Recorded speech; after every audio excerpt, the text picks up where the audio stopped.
Welcome in. Today, we are breaking down our very first Best Ball Mania drafts, I guess our very first redraft drafts period of the 2025 season, because yesterday night or 2 nights ago, can't remember exactly when it was, the schedule release happened. So we now know the week 17 matchups. We know, all the other relevant information that we need to know for Best Ball. And Best Ball Mania 6, of course, is live and has been for a couple of weeks now. Best Ball Mania 6, $2 million to first place, $15 million in prizes, $1 million to second place, $25 to enter. You get 150 bullets if you want to use them.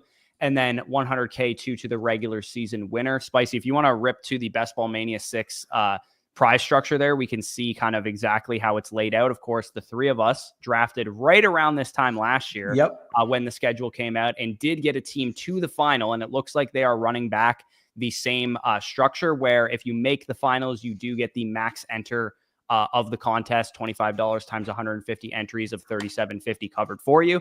And then again, most of the money up top there, you finish top 15, you're guaranteed 100 grand at least. And then you also get that the big prizes at the top there, 2 million, 1 million, and so on. And then of course, same structure, best ball, never have to set your lineup. It just sets your best players, 18 rounds. You can draft as many teams on Underdog as you possibly want to.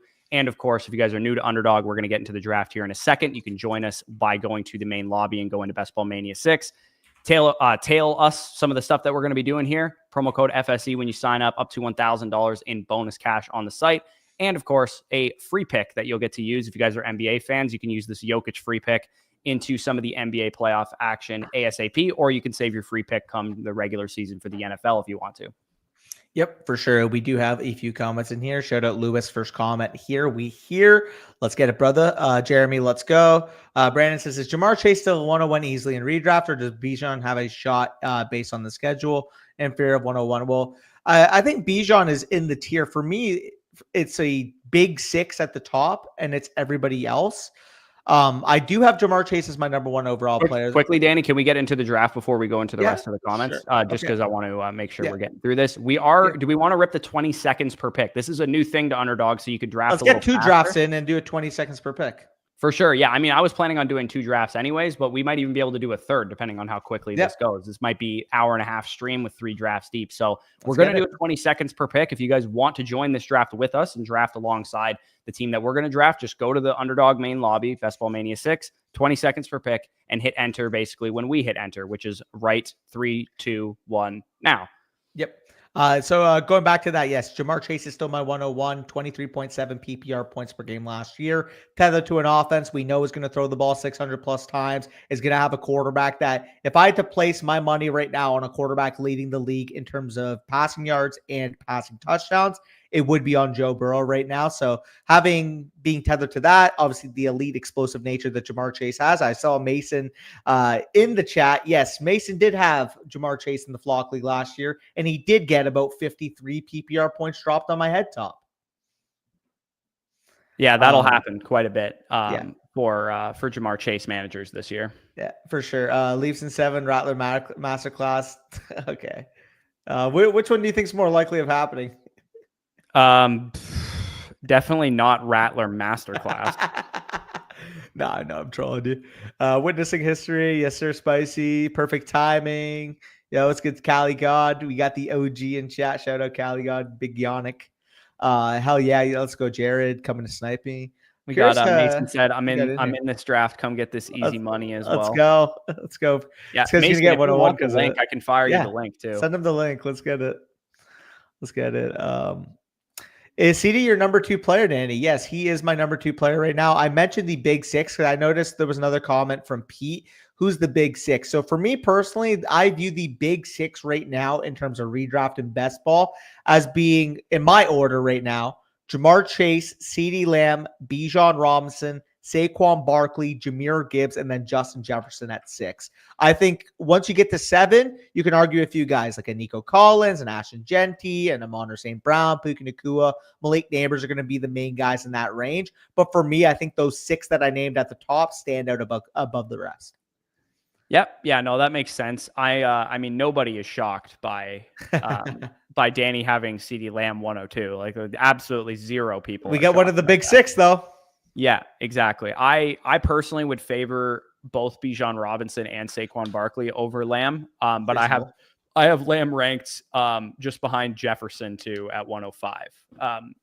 And it's mainly just for scarred reasons of ranking Jefferson too low. I think in a vacuum, if I could wipe my memory clean and say, I just know that these two guys are both first team all pro caliber receivers, I'd probably take Lamb over Jefferson, but I'm just so unbelievably scarred from letting Jefferson doubts of quarterback play and such deter me from drafting the player. Of course, Mason gets Jamar Chase to carry him again. Yeah, and we will. Spicy's gonna chime in and tell us that the clock is firing and all that kind of stuff if we get yapping. And yeah, Jamar and Mason, TV and Jelly. You know, when Avery drains the 3 on me in bump, which is what it's actually called, not knockout or whatever you guys called it. That was the difference between me getting Chase and not getting Chase, which I hate. It hurts my soul. Oh, good, because I took Brees Hall over Jamar Chase. Yeah. Do we want to go Gibbs here? Or you want to start with Nakua? Last member of the Big Six. Yeah. The tough thing, obviously, when it comes to like a regular redraft league, let's go with Gibbs. The tough thing that it comes to like a regular redraft league is you're less focused on structure, what positions are going to be available, that kind of stuff. I'm going to be. In redraft, things fall to you. You kind of roll with the punches, that kind of thing, especially where your league mates don't exactly know what they're doing and they're maybe not following sharp ADP sources and that kind of thing.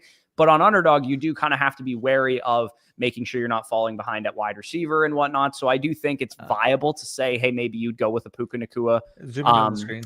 Early on in the draft over a Jameer Gibbs. Yeah, maybe zoom in a couple notches there. Yeah, maybe one more, or do you think this is good? The board's fully viewable that way, and maybe we should move ourselves here out of the way potentially. Yeah, like can we? I think this is probably going to be our best bet down here. Let me work on one. Yeah, I think this will end up being our best option here. We could try this. We'll see if this works.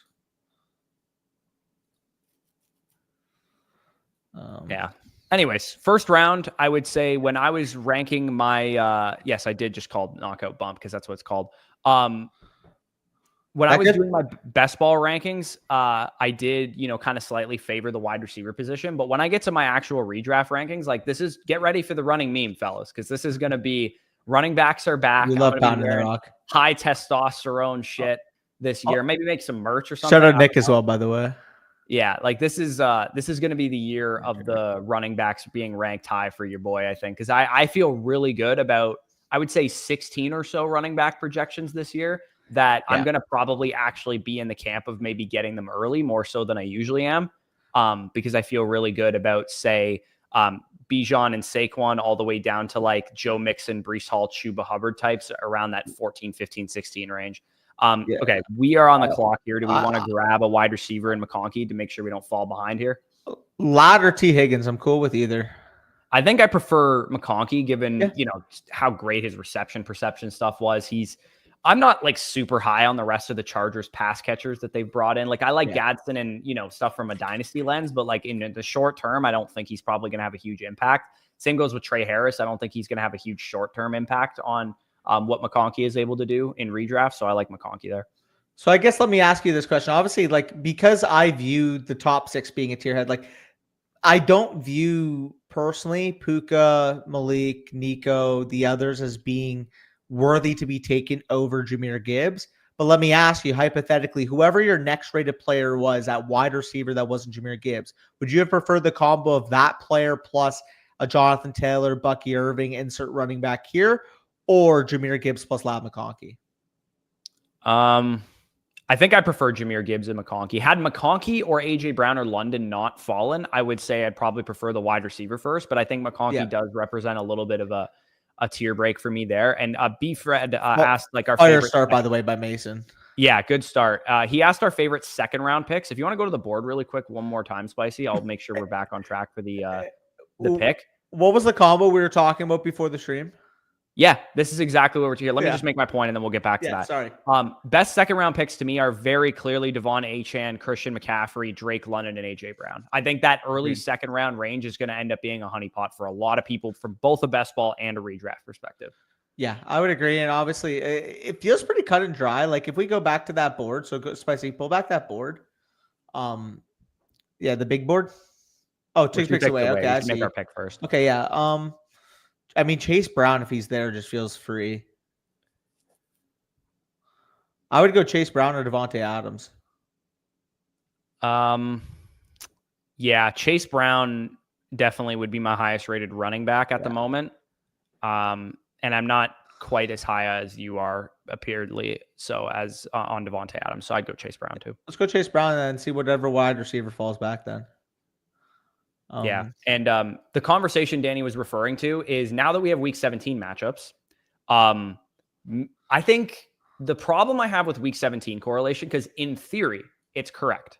Build your lineup like a DFS lineup instead of an 18-leg parlay of a bunch of uncorrelated players, stacking, correlating for week 17, shootouts, and that kind of thing makes your life easier. In week 17, as we've now been to the finals, you, Danny, for the last 2 years, you've been in the finals.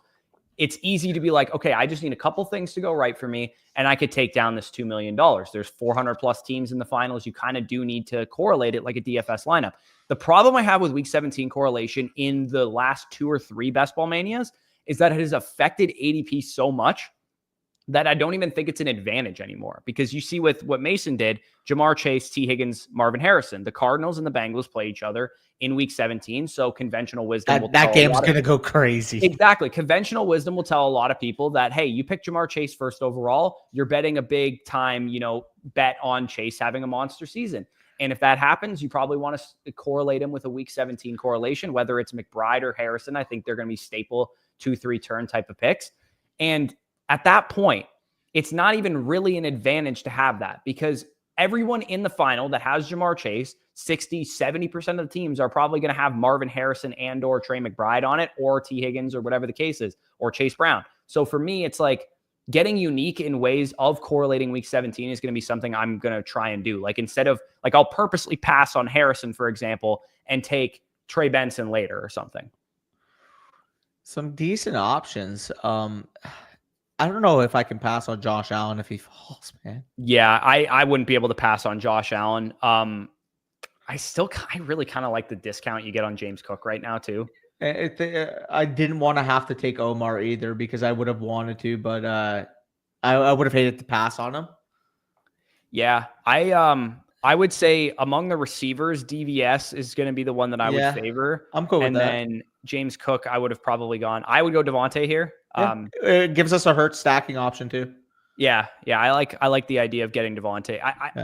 Dude, in best ball especially, I think Devontae Smith he's just locked and loaded 8 to 9 wide receiver point production weeks. Yeah, him and AJ are going to be a little inconsistent sometimes because of the pass volume in that offense, but I think pass volume stuff goes out the window when you're a top offense and you're as good as AJ Brown and Devontae. I do think it matters, but also, like you said, there's going to be weeks where one goes off and the other one has a shit week. But the thing is they're both talented to the point where they can both command those big spike weeks. AJ Brown, it's going to happen more frequently for, don't get me wrong. That's why you see the discrepancy in ADP. I think AJ Brown's one of the 4 or 5 best receivers on earth, but Devontae Smith is also probably top 11, 12, 13 wide receiver on earth.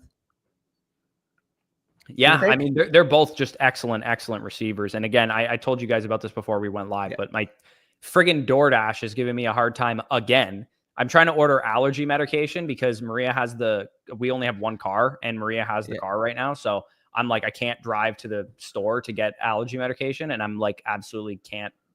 I have so much like phlegm in the back of my throat right now. I just need Flonase or whatever. And Mason passed on Burrow. Did he? Okay. Yeah. He's probably trying to push him. DoorDash is giving me a hard time being like, you put in the wrong address and shit. It's the worst. Oh, if Kittle had fallen, that was my fallback for Hurts, but hopefully we get Hurts here. He's going to take CeeDee Lamb, right? Or sorry, George Pickens, I meant. Yeah. Do we want to take Hurts here? Yeah, it has to be Hurts. Yeah, we got to go with Jalen here. Yeah. Also, I really liked what the icons got building out too, obviously. Yeah, bro, stop using DoorDash. Yeah, dude, hop on the Uber Eats. Yeah. Allergies are so bad. I live in like the country now too, so it is like brutal here. Also, getting a double anchor setup with Chase Brown being in round 3 feels so nice. Chase Brown's going to be a second round pick by the time September rolls around, right? I don't think so, man. Like, what am I missing, though? He's a workhorse running back in a top 5 offense. Well, this is what we said about Pacheco last year. And the difference, Fair. I think the only way, because I went through all of these scenarios. I made Venn diagrams all morning on players, pros and cons. What do they have in common? What does one guy have an edge over the other guy for? Chase Brown has like literally the number 1 utilization score of any running back after week 8 last year. So he had a workhorse role. They 5 targets per game. They didn't really add anybody. The PPR production, like you said, is there because he was getting a lot of receptions. He was like objectively pretty good too. It's not like he's like not a good running back. Explosive. And that kind of thing. The only thing you can say is how Chase Brown fails is that he's kind of a pedestrian talent. That's the only way he could fail. Because even the offensive line is going to be improving because like Amarius Mims is going into year 2, another year of gelling. Like, I mean, I'm not going to say that their offensive line is going to be anything other than like below average. Even just their 2024 first round pick going into year 2 should help. Yeah, of course. Yeah, my thought process, like when I'll look at the Venn diagram I did for like JT versus Chase Brown or Bucky versus Chase Brown. Godwin or Judy? Yeah, I think Godwin probably would be my selection here. Also, I'm sure if Godwin's here, I agree, by the way. That if not, okay, a fallback option. Godwin goes. Who do we want? I don't like any of these receivers. I don't really like any of them either. Tight end, maybe? No. I would probably take Judkins probably in that situation. Yeah, or a Matthew Golden.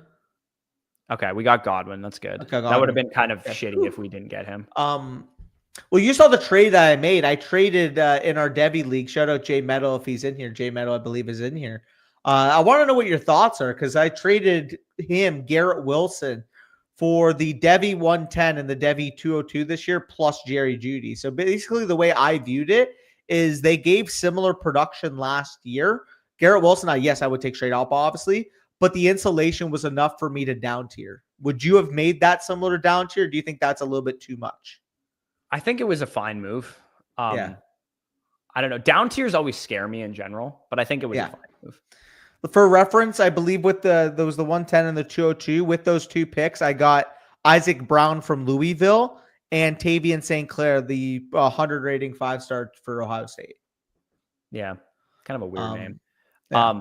Let me ask you this, Danny, because I think people would be curious on this conversation. Yep. In redraft, best ball, whatever, to me, there's a very clear top 3 running backs. Don't even have to talk about it. It's Bijan, Saquon, Gibbs in some order. Yep.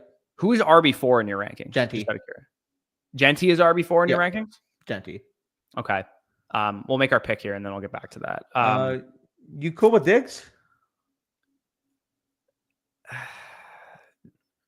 I don't see anybody else standing out to me, so yeah, I guess I'm cool with Diggs. I think that Aaron Jones straight up is probably a better projection, but I'll take Diggs if you want to go receiver. Yeah, I like Diggs just because we have 2 anchors at running back we feel good about. We're filling out our wide receiver core because, quite frankly, as much as I love Lad McConkey, he's like not your prototypical true alpha number 1 receiver, like a CeeDee Lamb or like a Jamar you want Chase. A better 2 through 4 with McConkey if he's your 1. Yeah, and then hopefully we can get like a Hawkinson maybe to fall back. So this might be a strategy pillar of mine, just all best ball season. Yeah, I'm going to be late 3 tight end builds all day, every day, and twice on Sunday, man. I really do think even if you get a falling Hawkinson value, McBride and my Bowers and stuff for sure. But when I don't think I'm going to be chasing tight end 4 through 10 to 12 in ADP very much. I get that, but if I honestly think if Hawkinson falls back, that'd be like a gift horse. Yeah, my point is I'm going to want values on players like that, because I really do think that 3 tight end builds are going to be the way again because they always are. They're always so good. Can we see what correlations we can build out? Because obviously we have the Eagles one. Eagles play the Bills, so we might need 1 Bill. Maybe like a Ray Davis would be like an interesting running back depth option we can add. Ray Davis. Yeah. Speaking of Genty. Yeah. Same athleticism. Sorry, I'm just. Right. No, I clued it in a second. Yeah, no, it's fucking comedy. Yeah, I think building out running back and tight end late is going to be relatively easy this year, in my opinion. Given all the rookie tight ends and running backs that you have to work with, I'm going to be very much get my and same with quarterbacks too. Honestly, like I'm just going to be very pilled on workhorse running backs and high-end wide receivers through the first couple of rounds that I'm probably going to end up underweight on the high-end quarterbacks and tight ends. For sure. I mean, let me ask you, if it's like 11th or 12th round, do you want to build out Drake May as our quarterback too and end that off as a 2-quarterback build? Because we have Diggs. I mean, we could do it, yeah. We'll see what's on the board, obviously. Yeah, we have a couple of options here that we could go. I was going to suggest Brian Robinson as one of them. I'm cool with going Hawkinson if you want to. Yeah. I like Mayfield quite a bit too because we have Godwin, but I feel like we could push him potentially. Hawkinson's like a tear gap. Oh, he ended up going. Lord. So I wouldn't mind if we took Igbuka here and tried to push Mayfield. Yeah, I'm cool with that too. We could do that. Or we could take Mayfield now and try and push Igbuka. It doesn't matter. I would rather Igbuka and miss out on Mayfield than the vice versa. Because if we get Mayfield now, we have such a concentrated stack for the Tampa Bay Buccaneers. If we take Mayfield, it feels like we'll take him kind of at ADP, and then we would miss out on the Igbuka part. Because honestly, worst case scenario, even if we missed out on Mayfield, like I said, I'm comfortable going to like a Drake May in round 12 if we had to build out a second quarterback stack. Having Hurts really gives us the luxury of being able to push quarterback again. Yeah, we also, if we wanted to play the Week 17 game, we could go Tua with Jonnu or something later. Yeah. Jonnu just goes. I guess Jonnu's ADP. I was telling you this when we were doing our tight end rankings. What the fuck are people smoking on Jonnu Smith, man? 8-10 for Jonnu Smith? I know he was good last year, but he's also been pedestrian for 7 years before that. Bro, he's the best tight end in the world. Come on. I don't know. I don't anticipate Tyreek Hill and Jalen Waddle being as bad as they were last year. Harris is an 8th? Yeah, that's insane too. Holy. Harris only 1 round after Matthew Golden, eh? Yeah. Dude, this year's ADP puzzle is really hard to figure out to me so far. Like when I look at it, I'm like, I could make an argument for going late at any position. I could make an argument for going early at some positions. Like it really is. It's going to be like a bit of a puzzle to navigate. But I do think quarterback and tight end are going to be the positions I lean towards fading. Also, dude, Mason's team is a juggernaut because somebody took Fields over Kyler. Look at Mason's team now. He's got keep in mind the Cardinals versus Bengals week 17. And in that week 17 game, go back up to his team. He had like 5 players. Oh, you're 1 pick away, right? Yeah. Yeah. We got to go Baker here, right? Yeah, I'm cool with that. Let's go. Yeah, Baker. we got to go. Wait, check bye weeks quick. I would like to end this at 2 if possible. Bye week 9. It's the same bye. Yeah, don't take him. Pittman. I would, go with Pittman. I'd probably go Kelsey, to be honest, but it's just kind of like a panic. Yeah. If we can push it again, maybe we'll take him. But I don't really. I would ideally like a 2 quarterback build with Hurts Mayfield. So, well, you guys played the Dolphins week 17. Yeah. Okay. If we could push Mayfield again and he falls back to us, I'm cool taking a 3rd quarterback at that point because we got good enough value on him. Yeah. Now we'll see if our buddies on the turn here wanted to end that. Your tight ends from 8 to 14 are typically traps. Yeah, no, exactly. I don't even think it's 8 to 14. I think it's like 6 to 12. Yeah, draft one early or punt. Like there's no use.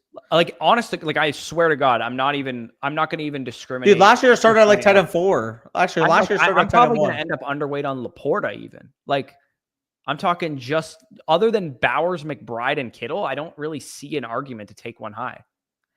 Yeah, bro. We'll think of it like this. I just auto take. Oh, was that Jared who just picked him? Jared. No correlation.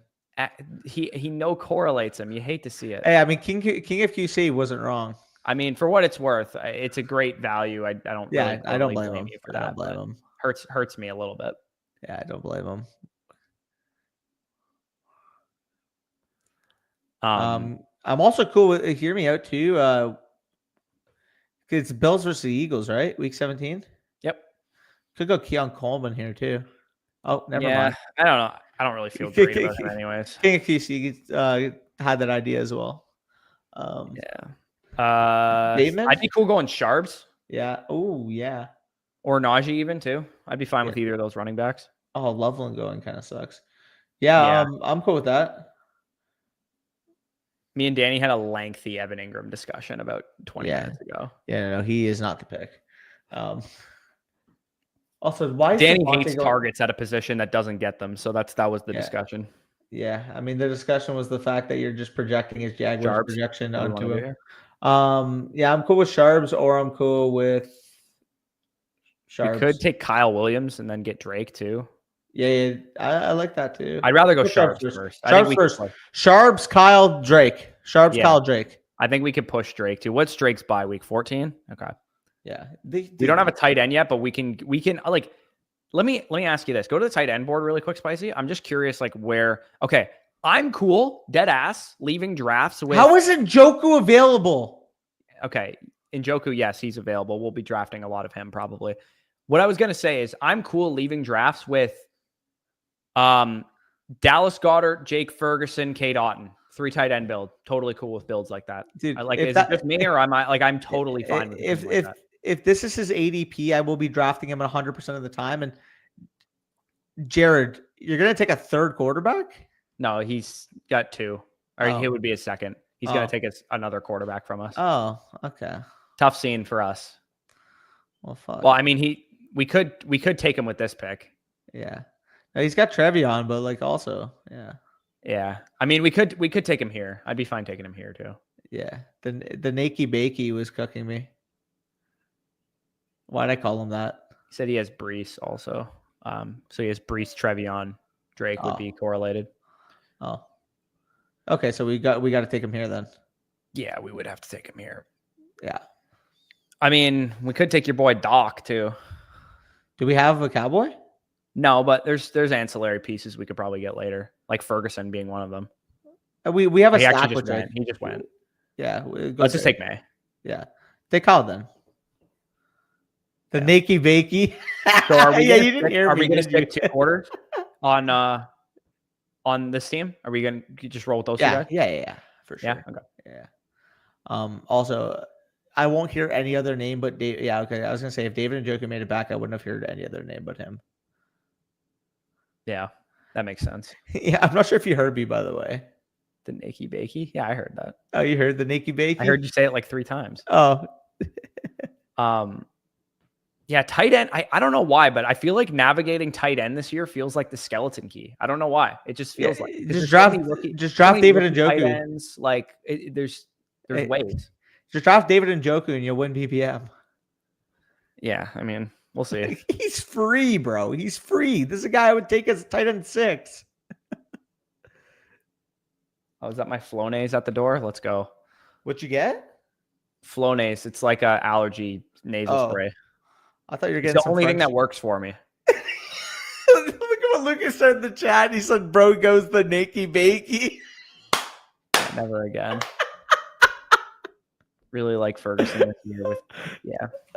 I think Ferguson's a nice value on best ball specifically. I wouldn't feel great about Ferguson as my redraft tight end 1, just because I feel like he might be a little bit inconsistent with Pickens and Lamb ahead of him on the depth chart. But I think you're going to get 6 or 7 good weeks out of the guy. Like he feels like a pretty good best ball tight end 2 or whatever to have. Also, wait, so Jared, despite having Hunter and BTJ, you would have sniped us on May as your second quarterback? Yeah, that seems odd. That seems like a fugaz. Interesting. Yeah. Do you want to grab Spears here? Yes. Or do you want to get a tight end? Because we don't have one. We have Smitty. Yeah. Yo, Goddard makes a ton of sense. Go to Goddard. Yeah. Let's roll with Goddard. Yeah. Oh, you would have gone both. Okay, that makes more sense then. That's respectable. Yeah. I gotta tip it. Like, am I nuts, or is Goddard likely Otten just like an elite 3 stack of tight ends that I feel very good about filling up my lineup? This is an 18 rounder, right? Because the big dog, or the ones before the draft was the 20 rounders, and the 20 rounders I mixed in a couple 4s because it's like, dude. I don't know, dude. Tight end is just such a disgusting position that I would rather get it in volume than waste a high pick on one. And I'm not saying that McBride or Bowers aren't going to be worth it, but like, why would I take a 7th round tight end? Sorry, you can't convince me these are real substances. Yeah, Flonase is gas, man.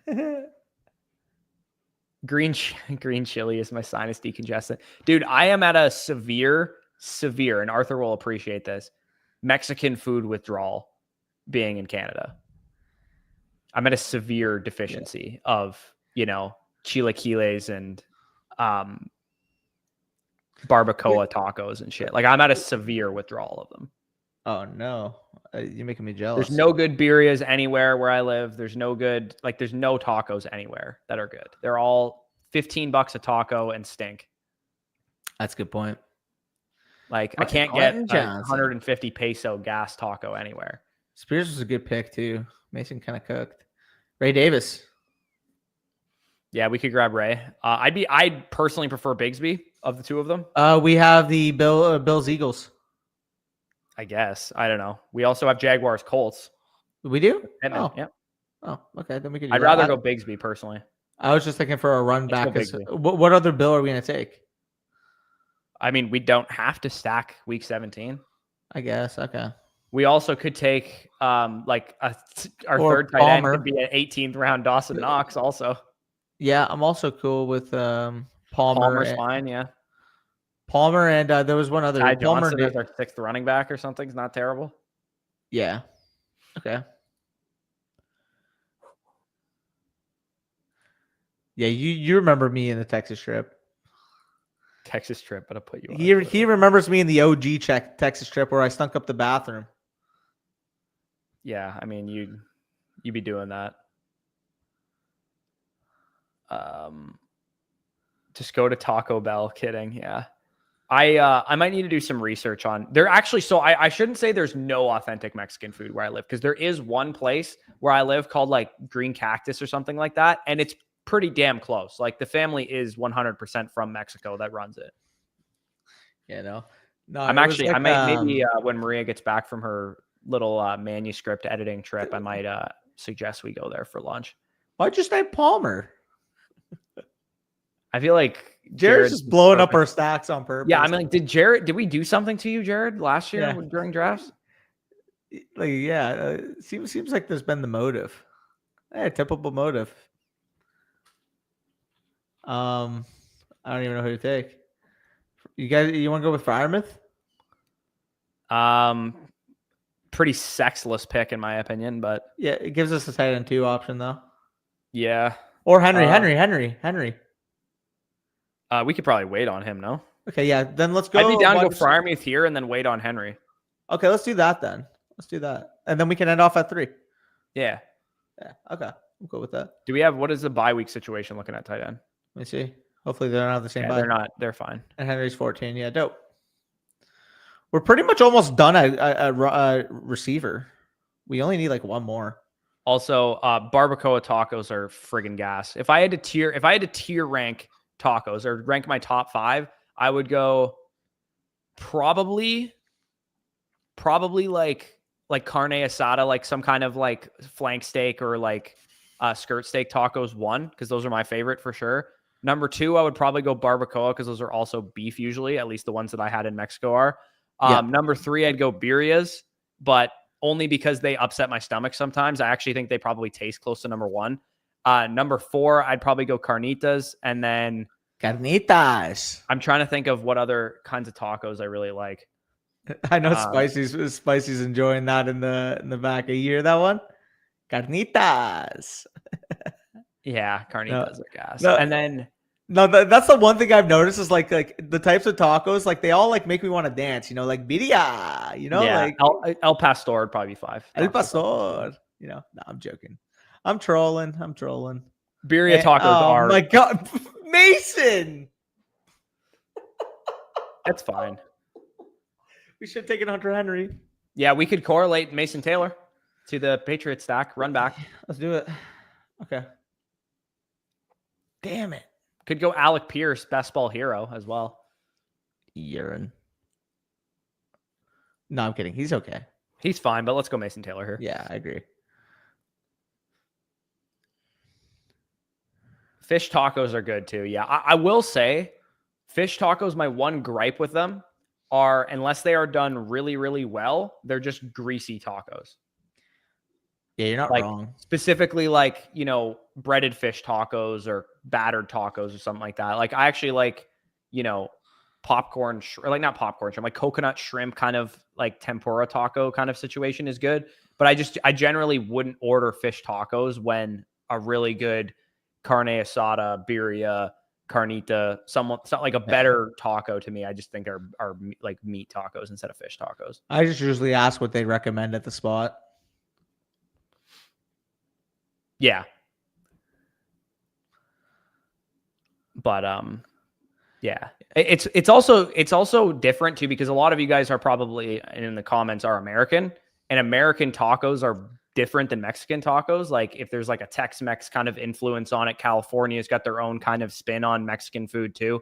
It's a little different to me, at least from what I've experienced, than regular Mexican tacos. And to me, just humble ingredients, beef. That's what I was going to ask you. Those are the best tacos to me, and they're just Mexican tacos. But American Tex-Mex, California tacos, they go a little crazy with toppings and shit.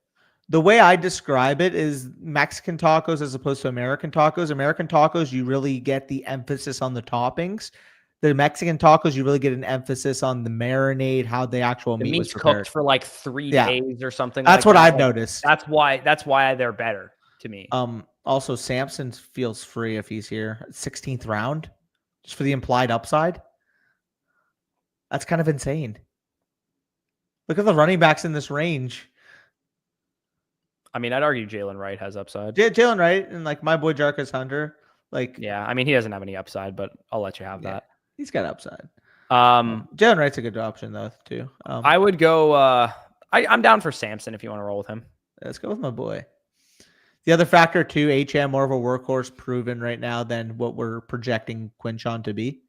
Yeah, we also that's a backdoor 17 correlation with Fryermuth too. Samson. Yep, let's go. Let's get it. We'll take our skinny. Yeah, we'll take a little skinnies. To me, that's the way to do week 17 correlations. Maybe I sound like a dumb, Zoomer or something right now, but I just don't think the way to do week 17 correlations is early in drafts. Anytime it's like something that is before round 5, 6 in ADP, you're just taking the same builds as everybody else has. So it's almost like a demotivating factor for you. Yeah, it is. Honestly, like the whole, like I'm going to find ways to do the Bengals Cardinals without doing Chase and Harrison or Chase and McBride or Chase Brown, Chase Jamar and Harrison or whatever, because everybody's going to do that. Yeah, but I guess you're banking on like your other players being unique compared to theirs. So I would say if you're going to do that, at least be unique with some of your player valuations so you don't have the exact same texture as X amount of percentage of teams that drafted from that spot. This is precisely why I don't want to do it. For example, let's say I go Chase 1. And let's say I even take Higgins to like with my second round pick because I want the Bengals double stacked. I'm taking Tyreek over Harrison just because Tyreek is a better pick than Harrison, in my opinion. Well, that's subjective. What I would say there is because most people are going to be taking Harrison at that spot, if you go with another strong projection that maybe is a little bit different in terms of texture, like if I went to my underdog rankings right now or underdog ADP for purpose, and let's just say at that pick, you started out with Chase and Higgins in your first 2 rounds, right? Mm-hmm.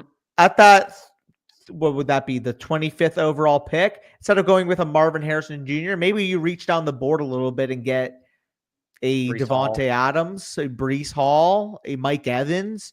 Like those are going to be more rare combinations than just everybody who's force feeding Marv there. Okay, we're OTC here. Do we want another tight end? We don't, or do we have 3? We have three tight ends. Wide receiver. You want to go? I'm good with Tolbert. I'm good with Io Manor too. I just pick one of them. I don't care. Cool. Yeah, let's do it. Yeah, 20-second clocks are tough sometimes. Io Manor going above Lockett is interesting though. I didn't expect drafts to be there right now. No, I wouldn't have expected that either. Yeah. Yeah. New Mexico. Yeah, I'm sure Arthur's got some great options in New Mexico for Mexican food. Yeah. By the way, let me know what you think about this too. So keep in mind, the reason why this deal I even had to think about accepting is because there's limited bench spots. There's like only 15 bench spots in this Dynasty League. And I'm a heavy contender. So technically speaking, you could make the argument that the second that I gave, because it's a better overall pick, I should have used to consolidate instead.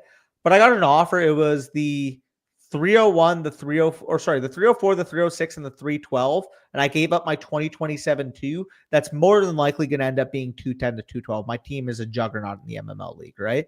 So with those picks, I ended up getting at 304 Dylan Sampson, at 306 DJ Giddens, and at 312 Elikayo Manor. To me, I threw them on my taxi squad, and I'm just going to use them as potential upside pieces. Because that 2027 second, obviously, I could use on one veteran. Those guys are ranked like Yeah. 301, 2, and 3 for me also. Like in my Yeah. actual rankings. Like I have Io Manor 301, Dylan Sampson 302, and DJ Giddens 304, I think, after Fannin. I think that's how I have them ranked, basically. So you got good value on those picks, too. The value for me doing that as well, instead of trading that second for a veteran, is because the veteran I have to hold on my active roster. Those three guys instantly went in my taxi squad. And if I do need them, say hypothetically, injury happened in season and one of like Sampson was like a top 12 running back in our rankings weekend, I can just activate him then. Right. Yeah. Also, we looking for an eagle? We could grab Tolbert potentially here. I'm going with Tolbert. We could go with another Jag if we want to, because we did go Bigsby and Pittman for that. Like we could take De'Ami Brown's not a bad. I'd rather take De'Ami Brown than Jalen Tolbert, to be honest. Is there another Patriot? No, I don't think we have time to look. Okay. Let's just go with Tolbert. That's fine. I'll go with it. Yeah, cool with that. How many receivers do we have? Do we have enough running backs? That'd be my only concern. 2,583, I think, is reasonable. Look at our running backs. The capital invested, I think we're a little weak at running back. I mean, Chase and Gibbs got to be absolute hammers for us, pretty much. Yeah, pretty much, which they will be. And we would need, so think of it like this too. Oh, okay. So week 8, we're going to need Dylan Sampson to have a spike week. Oh my goodness. Yeah. I mean, so here's my thing on bye weeks at running back and wide receiver. They don't matter. I literally don't give a shit. Yeah, I agree. Care. I could have all week 8 buys there and I wouldn't care. Yeah, no, they don't matter. It's just quarterback and tight end that it matters to me. We also need Freiermuth to have a nice game in week 9. Yeah. Also, shout out Arthur. Appreciate you, bro. Appreciate you.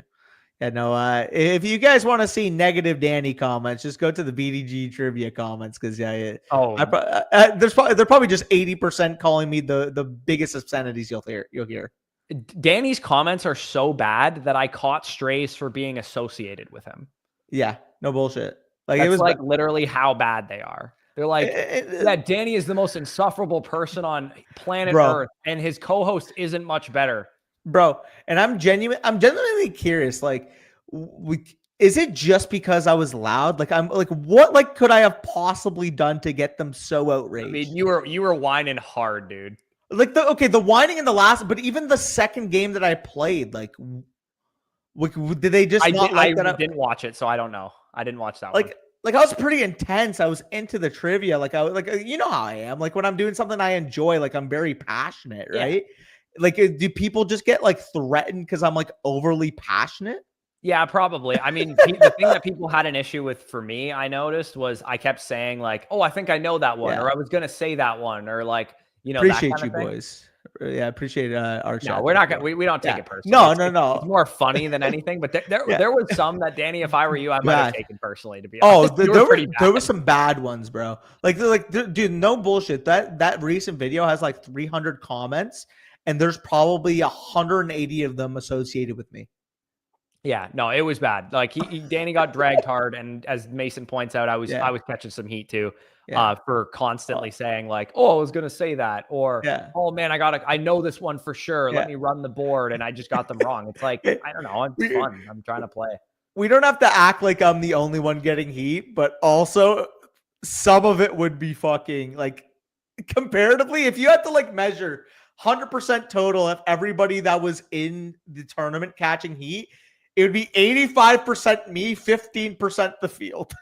Yeah, I mean Casey gives you a run for your money sometimes, because he's just the woat, apparently, according to the comment section. People were using me as a way to boost Casey. They were like, at least Casey isn't as bad as Danny. Yeah, no, it was bad. Anyways, let's enter another draft here. We're gonna do another 20 seconds per pick. It's just straight to your face. Would match Boston energy. Yeah, we're gonna enter another one here. 5 more people. But yeah, it's hey, here's the thing. I'm already used to playing a heel in the flock league. Get directed somewhere else now with Danny in a position where he's hanging on for a playoff spot. So we're going to see where the hate gets directed. Because from my experience, looking at their comment section with trivia, everyone in the comments thinks they can be better than the people on the. That's 100%. That's 100% why. Also, the other thing too, you know how I remember stuff when especially when it's like, oh yeah, running backs who were top 3 in a certain week this year, people were getting mad because I was like, oh yeah, it has to be Javonte Williams that Thursday night against the Saints. Because that's how I remember the performance. Like, why were people getting triggered because I tried to remember what week it happened? That's the most hate comment that I got was me saying, oh, I definitely know this one and getting it wrong. It's like, what do you want me to say? Like, I suck at this. I might barely get one. Like, of course I'm going to be confident about it. I stopped watching that fantasy reality league because of Mason and Danny. That was funny. That comment was just hilarious. That was funny. Appreciate you boys for real. Yeah, no, trust me. It's funny because when it's not your audience, so people have absolutely no connection to you. Well, that's the thing too. They're more confident saying that when they don't know you. Because I'm telling you right now, if I had the same personality and I've been on that channel before, they wouldn't be nearly as fucking bad. Yeah. You know what I mean? It's hard when you go into a new environment like that and then they go like, who the fuck are these guys? Like, why are they so confident that they're getting these answers? This large guy with a headband and a fucking rapper shirt on, and he's got his chains out, and he's arrogant and he's loud. Yeah, like, I get it. I have a contentious personality. It is just funny, though, when people made assumptions. They're like, oh, this guy's the biggest douchebag ever. Like, I fucking hate him. He's horrible. It's like, if you actually, like, got to know me, you would know that, like, the arrogance is like, I guess like people say I portray arrogance is like, couldn't be the further truth from what I am. You know what's funny as hell is I literally just got a notification from TikTok. BDGE mentioned you in a video. So they must have just posted something. It's probably I think they roll out the YouTube ones a day before the TikToks, maybe. Oh, okay. But did you get tagged? Like, here's the other thing. Maybe for your own mental health, don't read the TikTok. Oh, I'm not going on TikTok. TikTok is a cesspool of hell. You can give me the TLDR if I need it. Yeah. The first comment is headband is just a brutal watch every time. Yeah, no, I'm not even reading the rest. TikTok, I'm like dead ass not fucking reading TikTok comments. They're did you see a couple that you didn't read out that were like evil? Yeah, dude, TikToks are brutal, man. YouTube is like, you guys are a lot more functional humans than dude, I'm gonna get my address pasted in a TikTok comment. Yeah, that's where they're at as a society. Yeah. No, I'm going to check the Instagram or the TikTok comments. It's just going to be the most liked one is my literal address. Yeah, Mason catching some strays in this one too. Didn't know Michael Irvin was a wide receiver. Has never heard of Steve Largent. Are you kidding me? Okay, that's like a reasonable negative comment. And then you read mine. Danny is the worst person on the earth. If I had a choice between killing him or the devil, I would shoot him twice. Yeah. Or sorry, you know the 2 bullets thing. Golden Tate is the worst guess ever for consecutive 1,100-yard receiving seasons. That to me was a very fine, deep pull. That is the most TikTok complaint ever. People forget Golden Tate was good because they're 16 years old. Yeah. Yeah, no, it's actually disgusting how people have no account of their actions. It's... Yeah, that's crazy. Anyways, off topic. Let's get back to the draft. Yeah, for what it's worth, my guess of Golden Tate 1,100-yard consecutive seasons from 2014 to 2017, he had 1,331, 813, 1077, and 1,003. Like, he had a 4-year stretch, which was the minimum to make that list, where he was like really good. And the only reason he missed it the 1 year is because he got hurt. The one I was pissed that I missed was, I guess, Sterling Sharp, and he did it 3 years in a row, got hurt, and then did it 3 years in a row. Yeah, Nico? Absolutely. I moved him up to 7. Read your mind. Moved him up to 7. I wouldn't put him that high in regular redraft, but in best ball, I'll give you that. That's probably fine. So full transparency, full PPR, I probably lean Neighbors, but in a best ball, Nico. do we want to grab BTJ here? Probably. Yeah, Danny's. I mean, I know your direction you're going to want to go. Let me ask you this, because we talked about the big six. I'm assuming those are the top 6 players that you have ranked. Yeah. Who are your 7, 8, and 9? That would be a good question, I think, to answer. So 7, 8, and 9. Keep in mind, on Flock right now, I just got my quarterbacks and tight ends up. I was still working through the running backs and receivers. Okay, well, I'll tell you my 7, 8, and 9, and we'll see how. I can tell you my tentative for now. Okay. How I have it for now. 7 through 12, I'll give you. Okay. Okay. All right. Nico at 7. Ashton Genty at 8. Okay. Puka at 9. Okay. Malik at 10. BTJ 11. Amon 12. And that would be my 7 through 12. 1 running back, 6 receivers. So I have 7 through 12. I have Amon-Ra at 7, which was expected because I love Amon-Ra. 8, Puka Nacua. 9, Christian McCaffrey. 10, Devon Achane. Okay. 11, Nico Collins. 12, Malik Neighbors. Okay. Which means Ashton Genty is not in the first round in my rankings. So I would assume your 13 to 15 would be probably a combination of Bowers, Genty, and would you have London there? I have 13, Ashton Genty. 14, Brian Thomas Jr. Oh, right. You didn't say Brian Thomas. 15, Drake London. 16, Derrick Henry. 17, Brock Bowers. And that is the only reason that Bowers at 17 is because I just generally like going late tight end. And that makes me not want to take Bowers as much.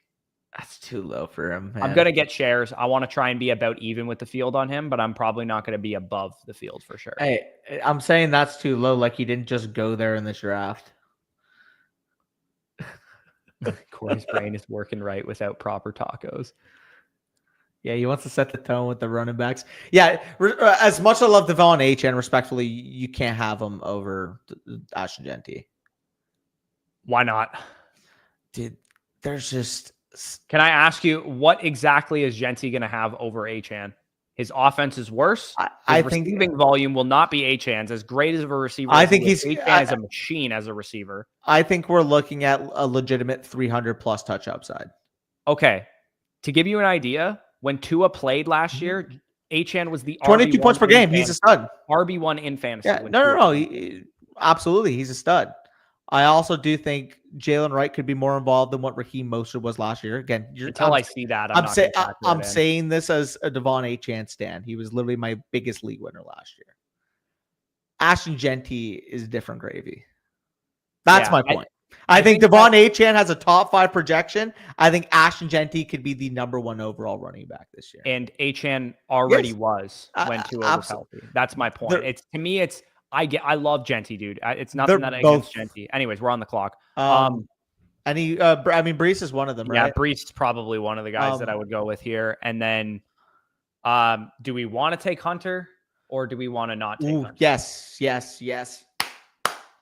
mean, I'm not going to have to convince you to take Hunter. I personally cannot take Hunter over Josh Allen. Hunter. But we can take Hunter. We all know that you're gonna do tricks on it all off season long. So.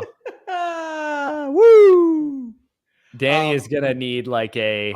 Also, the more projectable volume, in my opinion. I think he can hit 300 touches, and I think he is a better real life player right now.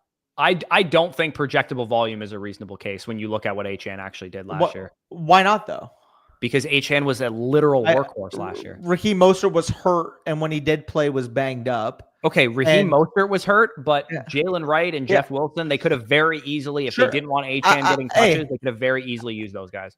Hey, I ain't saying I'm low on Achane. I have him at RB4 or 5. I'm saying there's a possibility that Wright could be more involved this year than Raheem Mostert was last year. We're picking hairs between my RB4 and my RB5 right now.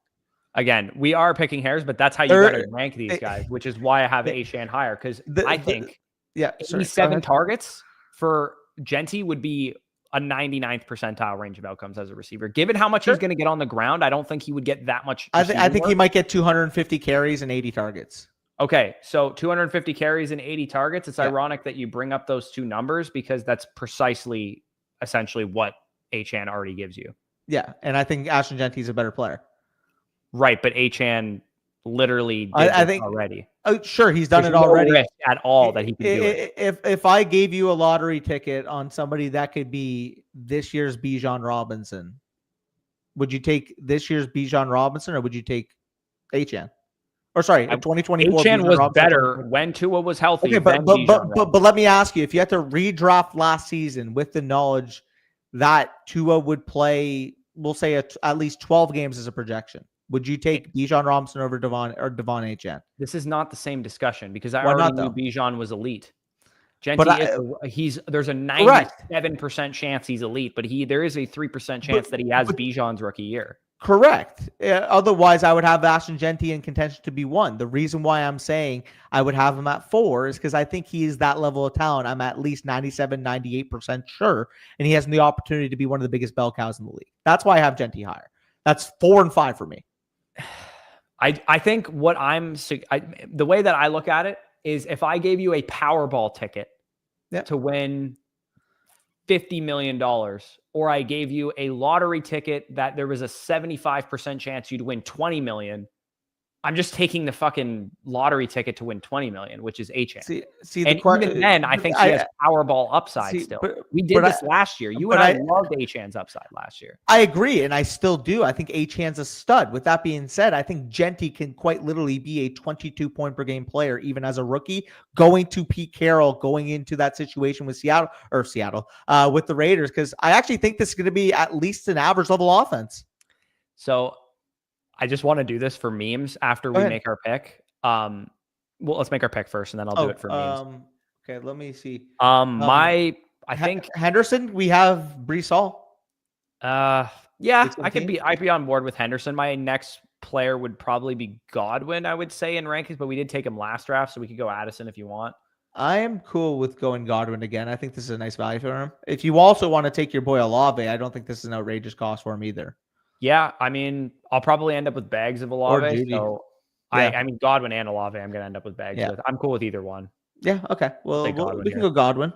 So the last thing I was going to say on the whole Achan versus Genty thing. That's the other thing. Using Raheem Mostert's injury against Devon Achan, and precisely Genty's backfield competition is Raheem Mostert. No, I'm saying I think Raheem Mostert is washed.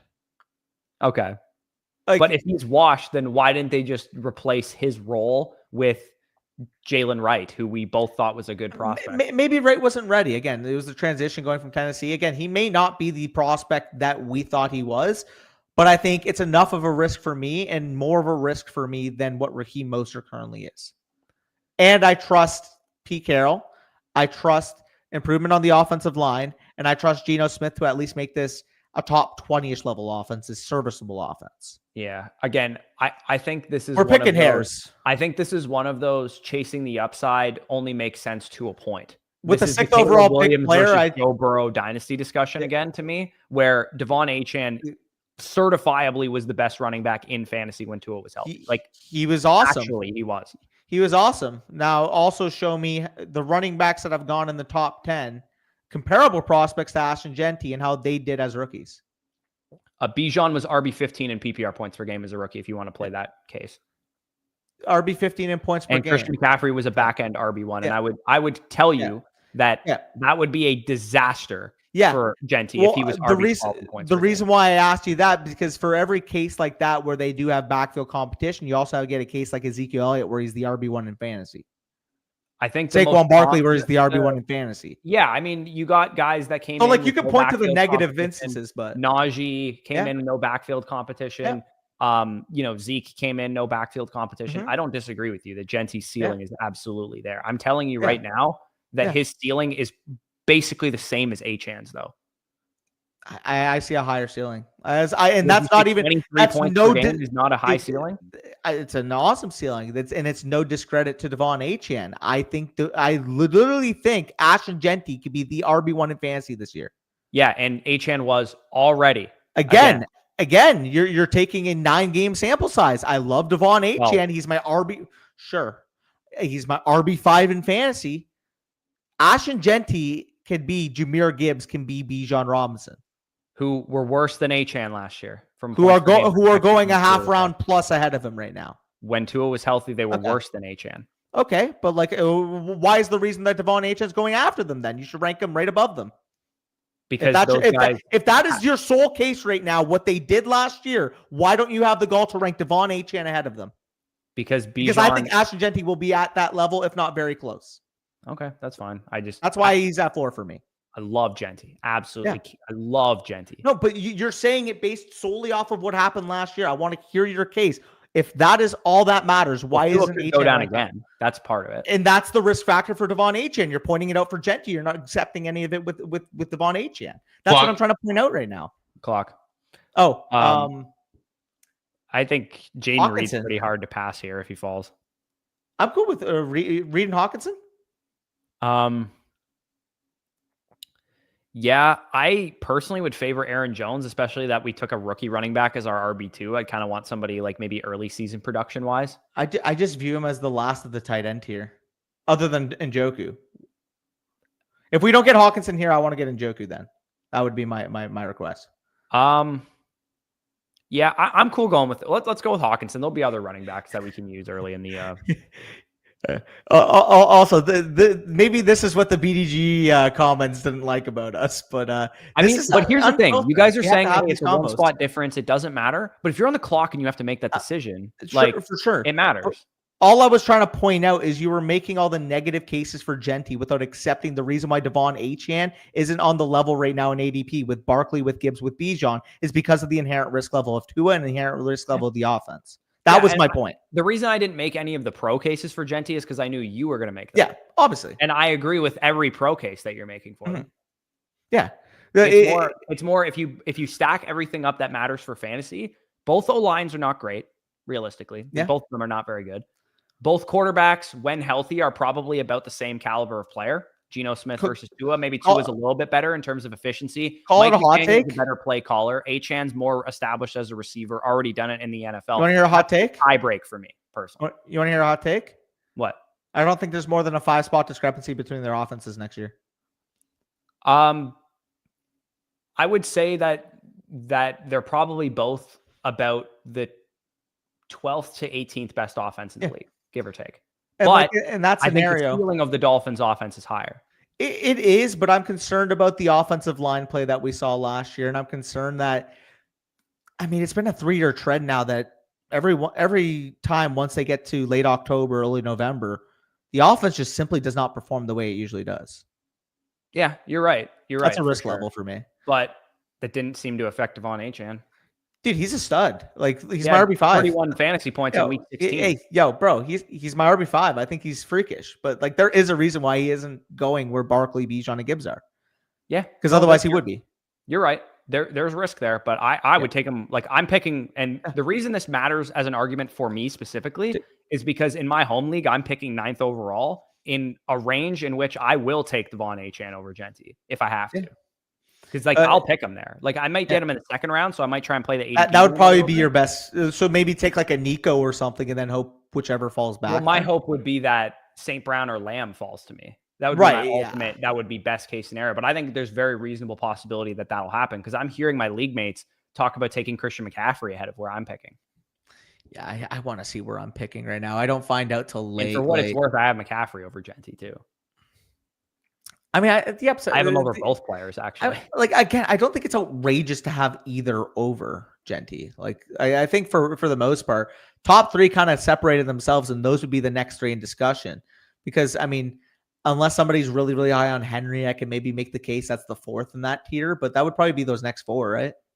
I would be a little bit more scared on Henry than that, but yeah, I personally rank them McCaffrey, Achan, Genty because if we're going to play who has the most upside, it is Christian McCaffrey. Sure. I don't know though. Like, he also has, to me, the cleanest projection offensively of all of those players. See the question too. Like, I think if you had to say to be healthy as well, that's the key distinction here too. See, I'll argue it this way with McCaffrey.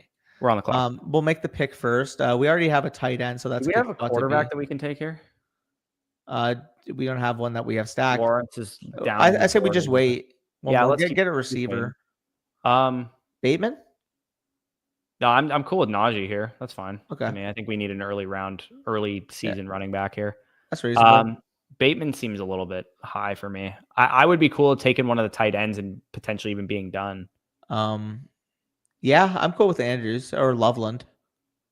I'd prefer Andrews personally, but yeah, I'm cool with it. Yeah, I'm cool with that. Going back to Genty, right? I think overall in the ceiling, if you were to say who has a higher point per game upside between McCaffrey and Genty, I would agree with you. But specifically in the best ball tournament, if you asked me who has the higher upside between weeks 15 and 17, I think it's actually more of a conversation. So here's my take. I don't love a prospect more than I've ever loved Ashton Genty. There is not a running back on planet Earth with higher upside than Christian McCaffrey. Yeah, it's just inarguable. He's the best fantasy running back to ever exist. Yeah. No, that's why I was saying it was the point per game argument versus the once you get there, because Genty. Honestly, I'm talking single game, point per game, full season. Nobody on planet Earth has higher upside than Christian McCaffrey. It is inarguable. No, you're probably right. The best running back to ever exist for fantasy football. No, you're probably right. Now let me ask you this one. Who are the running backs that you would put in that tier of one game, week 17, gotta have it? How would you change your rankings? Go to the top here at running back, Spicy. Scroll to the top. I think if I had to just rank their weekly ceiling, McCaffrey's one. It's just the tiebreak. It's not just ceiling. Bijan, and Gibbs have more of a safe, projectable situation there. So that's why I would lean those guys. But to me, that ends at McCaffrey. I can't say that Achane and Genty because they're ceiling plays. Achane. So and Genty, let me ask you this: if you're going to argue ceiling, then it's got to be McCaffrey. Just a conceptual argument, right? Out of the running backs you see on your screen right now, who are the ones you would not be shocked to be the RB1 overall in week 17 this year when the money's paid? Well, I mean, part of that's going to be who's playing who. Sure. Okay. So let me look at it. So for starters, Christian McCaffrey is playing the Chicago Bears, which is a pretty good defense, but that could be a high scoring game if Caleb takes the step forward that everybody thinks he can take. Eagles versus the Bills, Falcons versus the Rams. Ooh. Kyron Williams can be the RB1 in week 17 against the Falcons. He can be. I don't see it. He's been the RB1 many times on it. I don't think he's getting that comparable workload he got last year. That's my take on Kyron too, by the looks of it. I have Kyron RB10. You'll definitely be higher on him than I am. I'll probably have him in a tier with Henry, Chase Brown, Bucky Irving, Josh Jacobs, and Jonathan Taylor. To me, that's the tier for me. Yeah, no, I'm still setting my running back rankings, but I'm just looking at it. I'm gonna have Chase Brown very comfortably over him. I'm gonna have Breece Hall over him. I'm gonna have James Cook. That's going to be a conversation. Once I know more about the contract situation with James Cook, is he going to play this year? I don't really know what to make of that. His workload is not nearly the workload of a lot of those other guys. That's why I have him RB16 because I think he's very similar to why we like Joe Mixon. Good offense, going to score touchdowns and stuff. Except Joe Mixon gets way more work than he gets. That would be the difference. And same goes for Chuba Hubbard's workload's much better. Breece Hall catches way more passes than James Cook, so he has I would hear arguments to have James Cook as high as 13 to 14, except he's a 50% snap share running back. Bro. Lawrence just went. And McCarthy just went too, which we also could have used with the Hawkinson stack. Oh, we got Stroud. Okay, we got to take Stroud here because we're going to be fucking boned at quarterback otherwise. Stroud Benson? Did we take a tight end last time? Yeah, we got two. Oh, dude. Tyler Warren at 124 is absurdly low in my opinion. I agree. That's absurd. He should be a top 75 pick. That's a little rich for me, but top 95 I can get. I like Benson here. I would prefer Spears in a vacuum, but I'm cool with Benson too. I personally, I gave you the Najee. I'll take Benson, but I'd prefer Spears for sure. Yeah, dude, who took Lawrence? What a sand eater. Yeah. Who they have? What are your process for rankings in redraft dynasty? Bro, we don't get a good glimpse of where they come from, especially for Danny, because Bush at least has prospect model. that I share for dynasty Uh, rankings. what are my processes? Well, I mean, in terms of our prospect grades, we have like out of 15, out of 10, like we have it scaled that way. Yeah, my film grades that go into the prospect model, Danny essentially has the same process for his film grades. It's just that mine are the ones that go into the prospect model. Yeah, he inputs his into the prospect model. Mine are literally just what my rankings end up being pre-draft, which you guys have access to, obviously, on the guide. You can see all of those numbers. But, I would say redraft wise, I'm going to be shifting the way I rank players a little bit. I'm going to rely a little bit more on projections than I usually do. And I'm going to factor in upside like I always do. But I feel like I've chased upside a little bit too hard, especially in the early rounds where I'm not going to do the stupid, annoying fantasy jargon where you can't lose your draft in the first couple of rounds or you can't win your draft in the first couple of rounds. Like you absolutely can. But I'm going to definitely stop just berating old running backs and not worrying about the projection is the projection sometimes. If Mixon projects, here's the thing I don't want to do. This is what I've done in the past and I don't want to do it.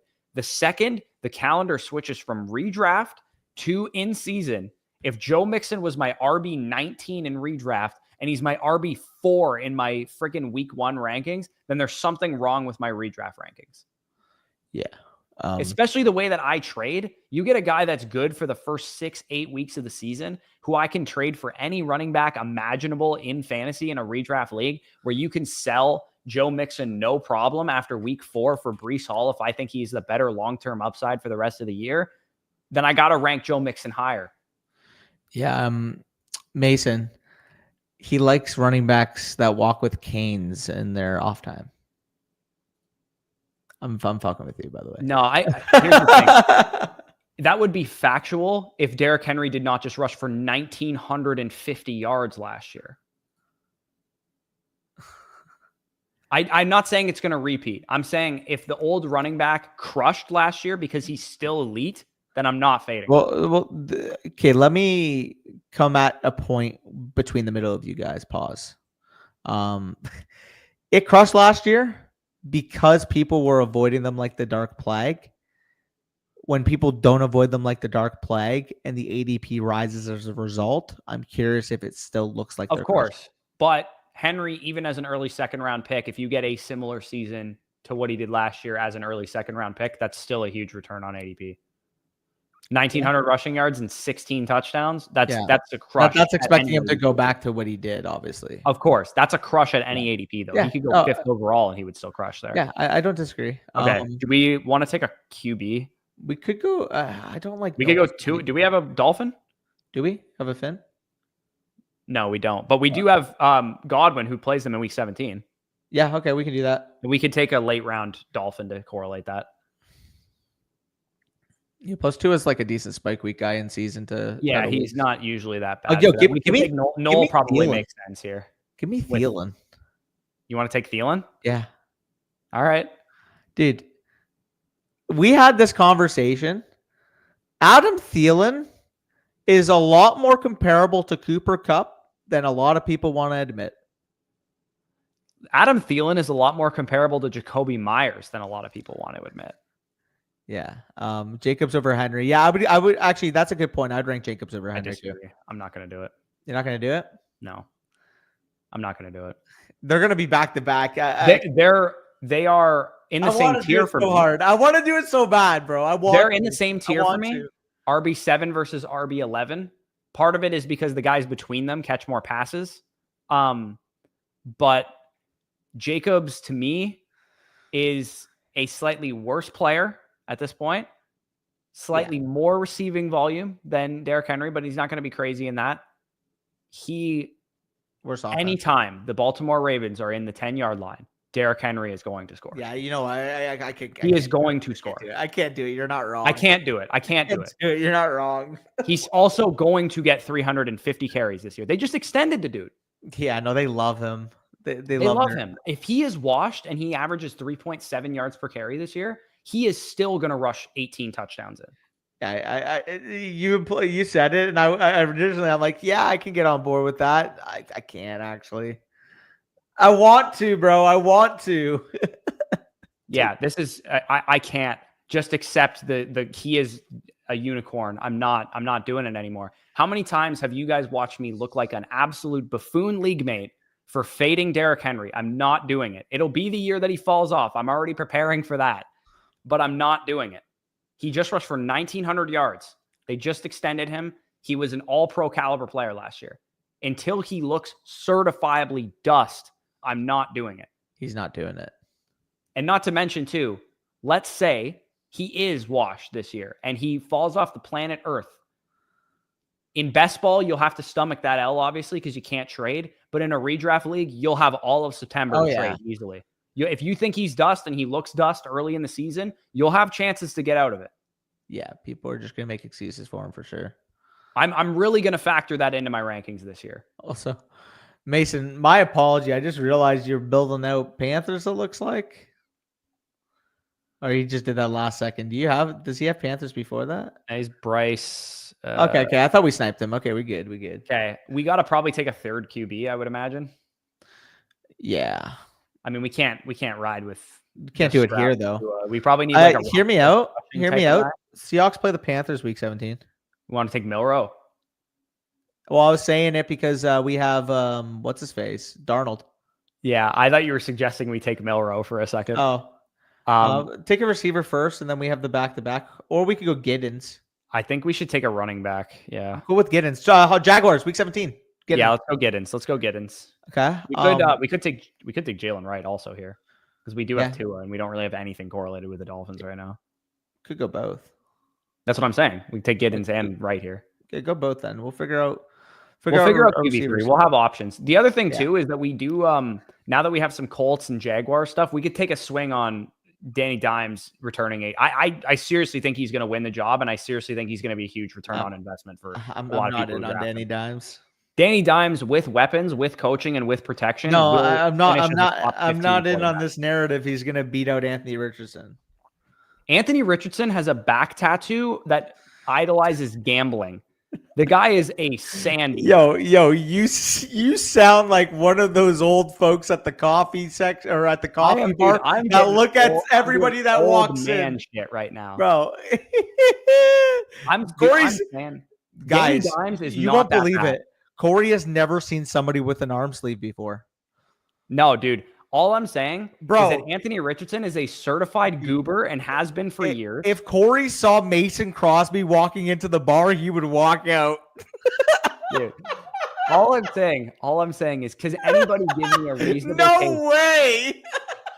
Can anyone give me a reasonable case to tell me that Anthony Richardson is anything other than a massive goober? Dude, it's all good, right? Because he likes Henry Ruggs, who got into a car crash, but he doesn't like Anthony Richardson, who has a tattoo. No, this is just the 10th reason why I think Anthony Richardson is dumb as shit and can't play quarterback. Did you read that on the newspaper? I'm an old head, bro. I am, dude. I'm getting my seniors discount. Mason, if you're in the chat still, I'm going to need to make some merch around my newfound personality as an old dynasty and redraft head of loving old running backs. Dude, Corey, if he is setting you up for a new job, you better not show up with tattoos showing. Hey, I want proven producers. Shave your beard too. Yeah. Nope. Not happening. You better not have any piercings. Because that is against HR in our company. AR is a bust because he has. We got Fox News in the background.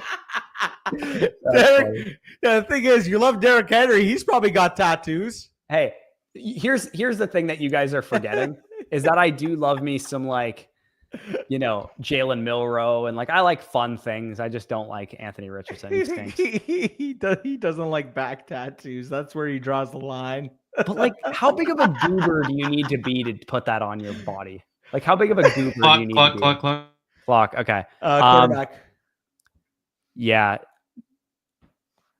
None of them are good. We're taking Daniel Jones with one of these picks. Put him in. Fuck. We're running too low on the clock to not take him. I'll let you make the pick. I didn't know. Now. Go wide receiver.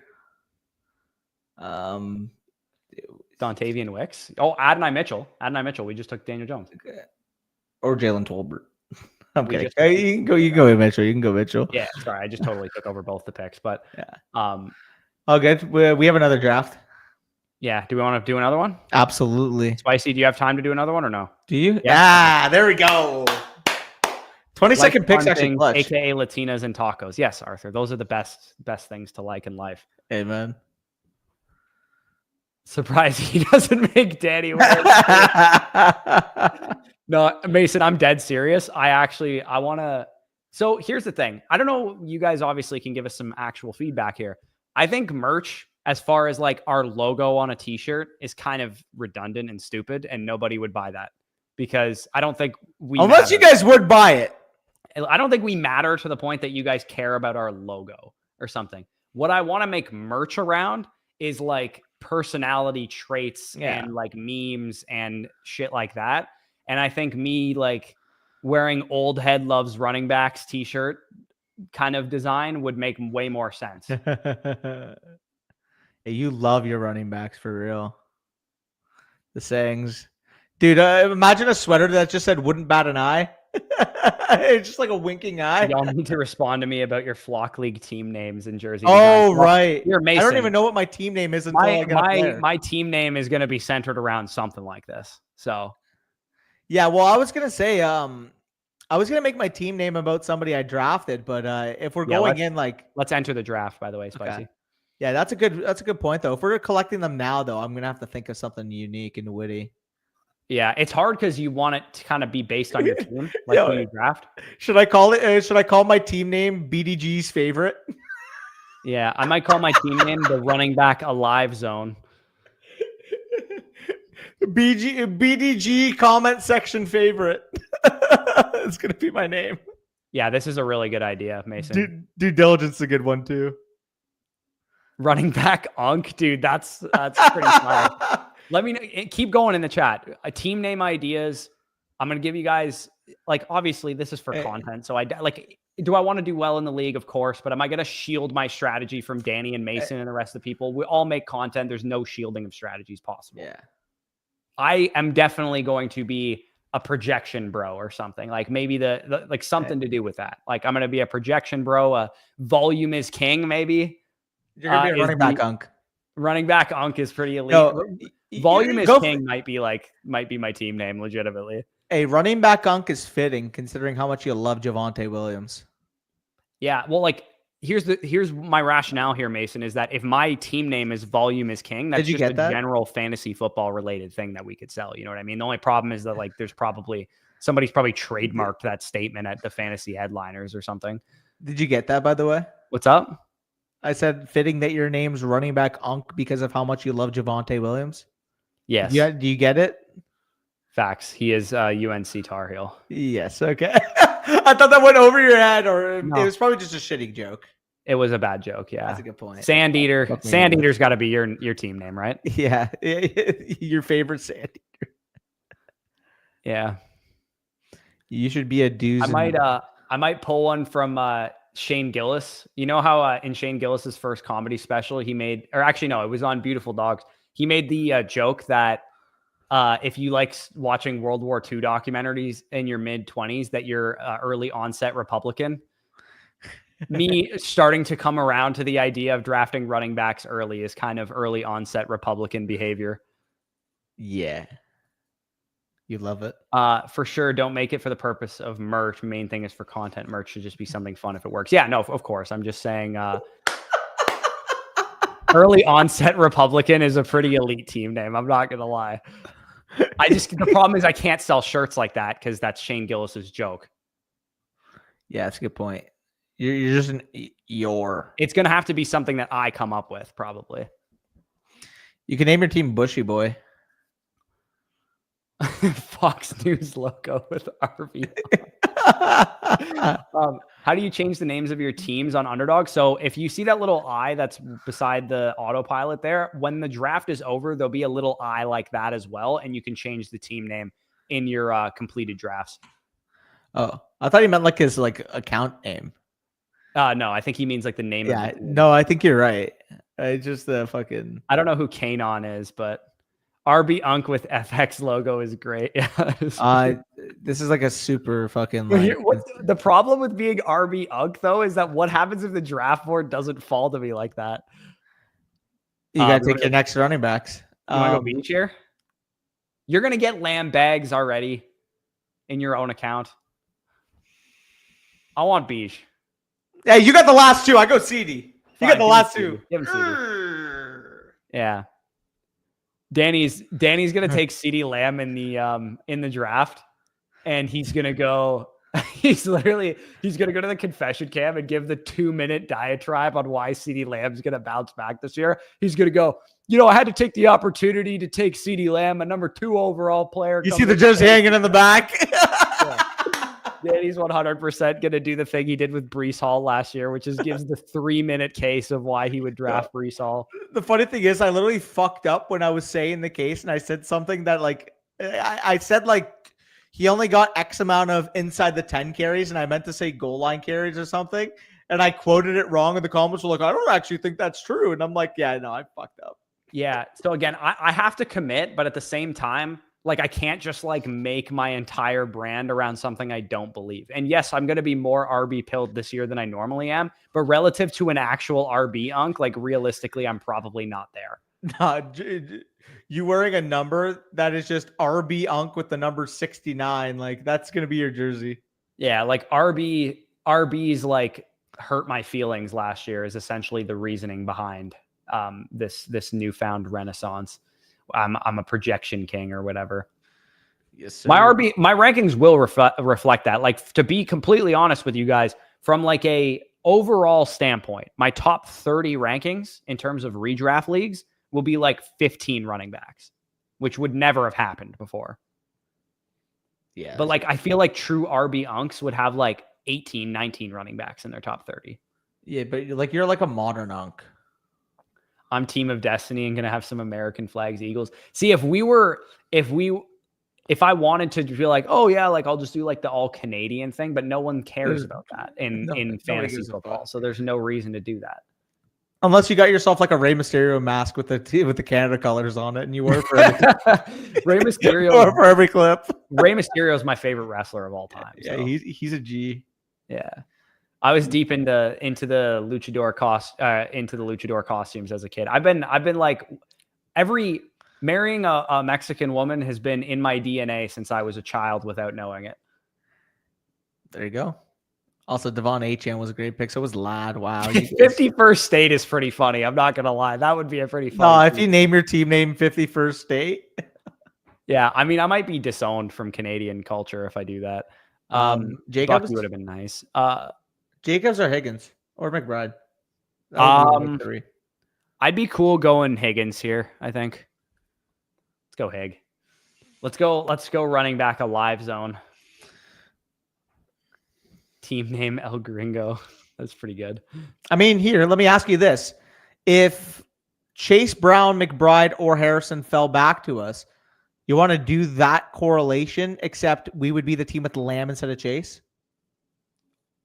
Yeah, we could do that.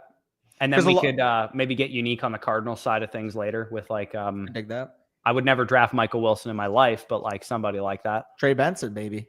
Yeah, Benson.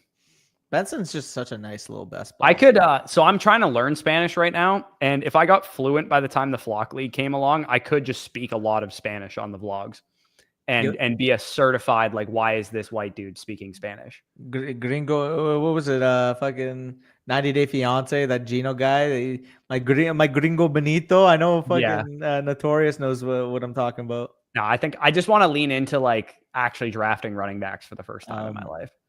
Chase Brown, baby. Chase Brown is just, it makes you feel so nice when he gets here. So sweet. Yeah. Yeah, I'll take Chase Brown there. It's just such a sweet pick here. Like 3rd round anchor running back. Sign me up. I love it.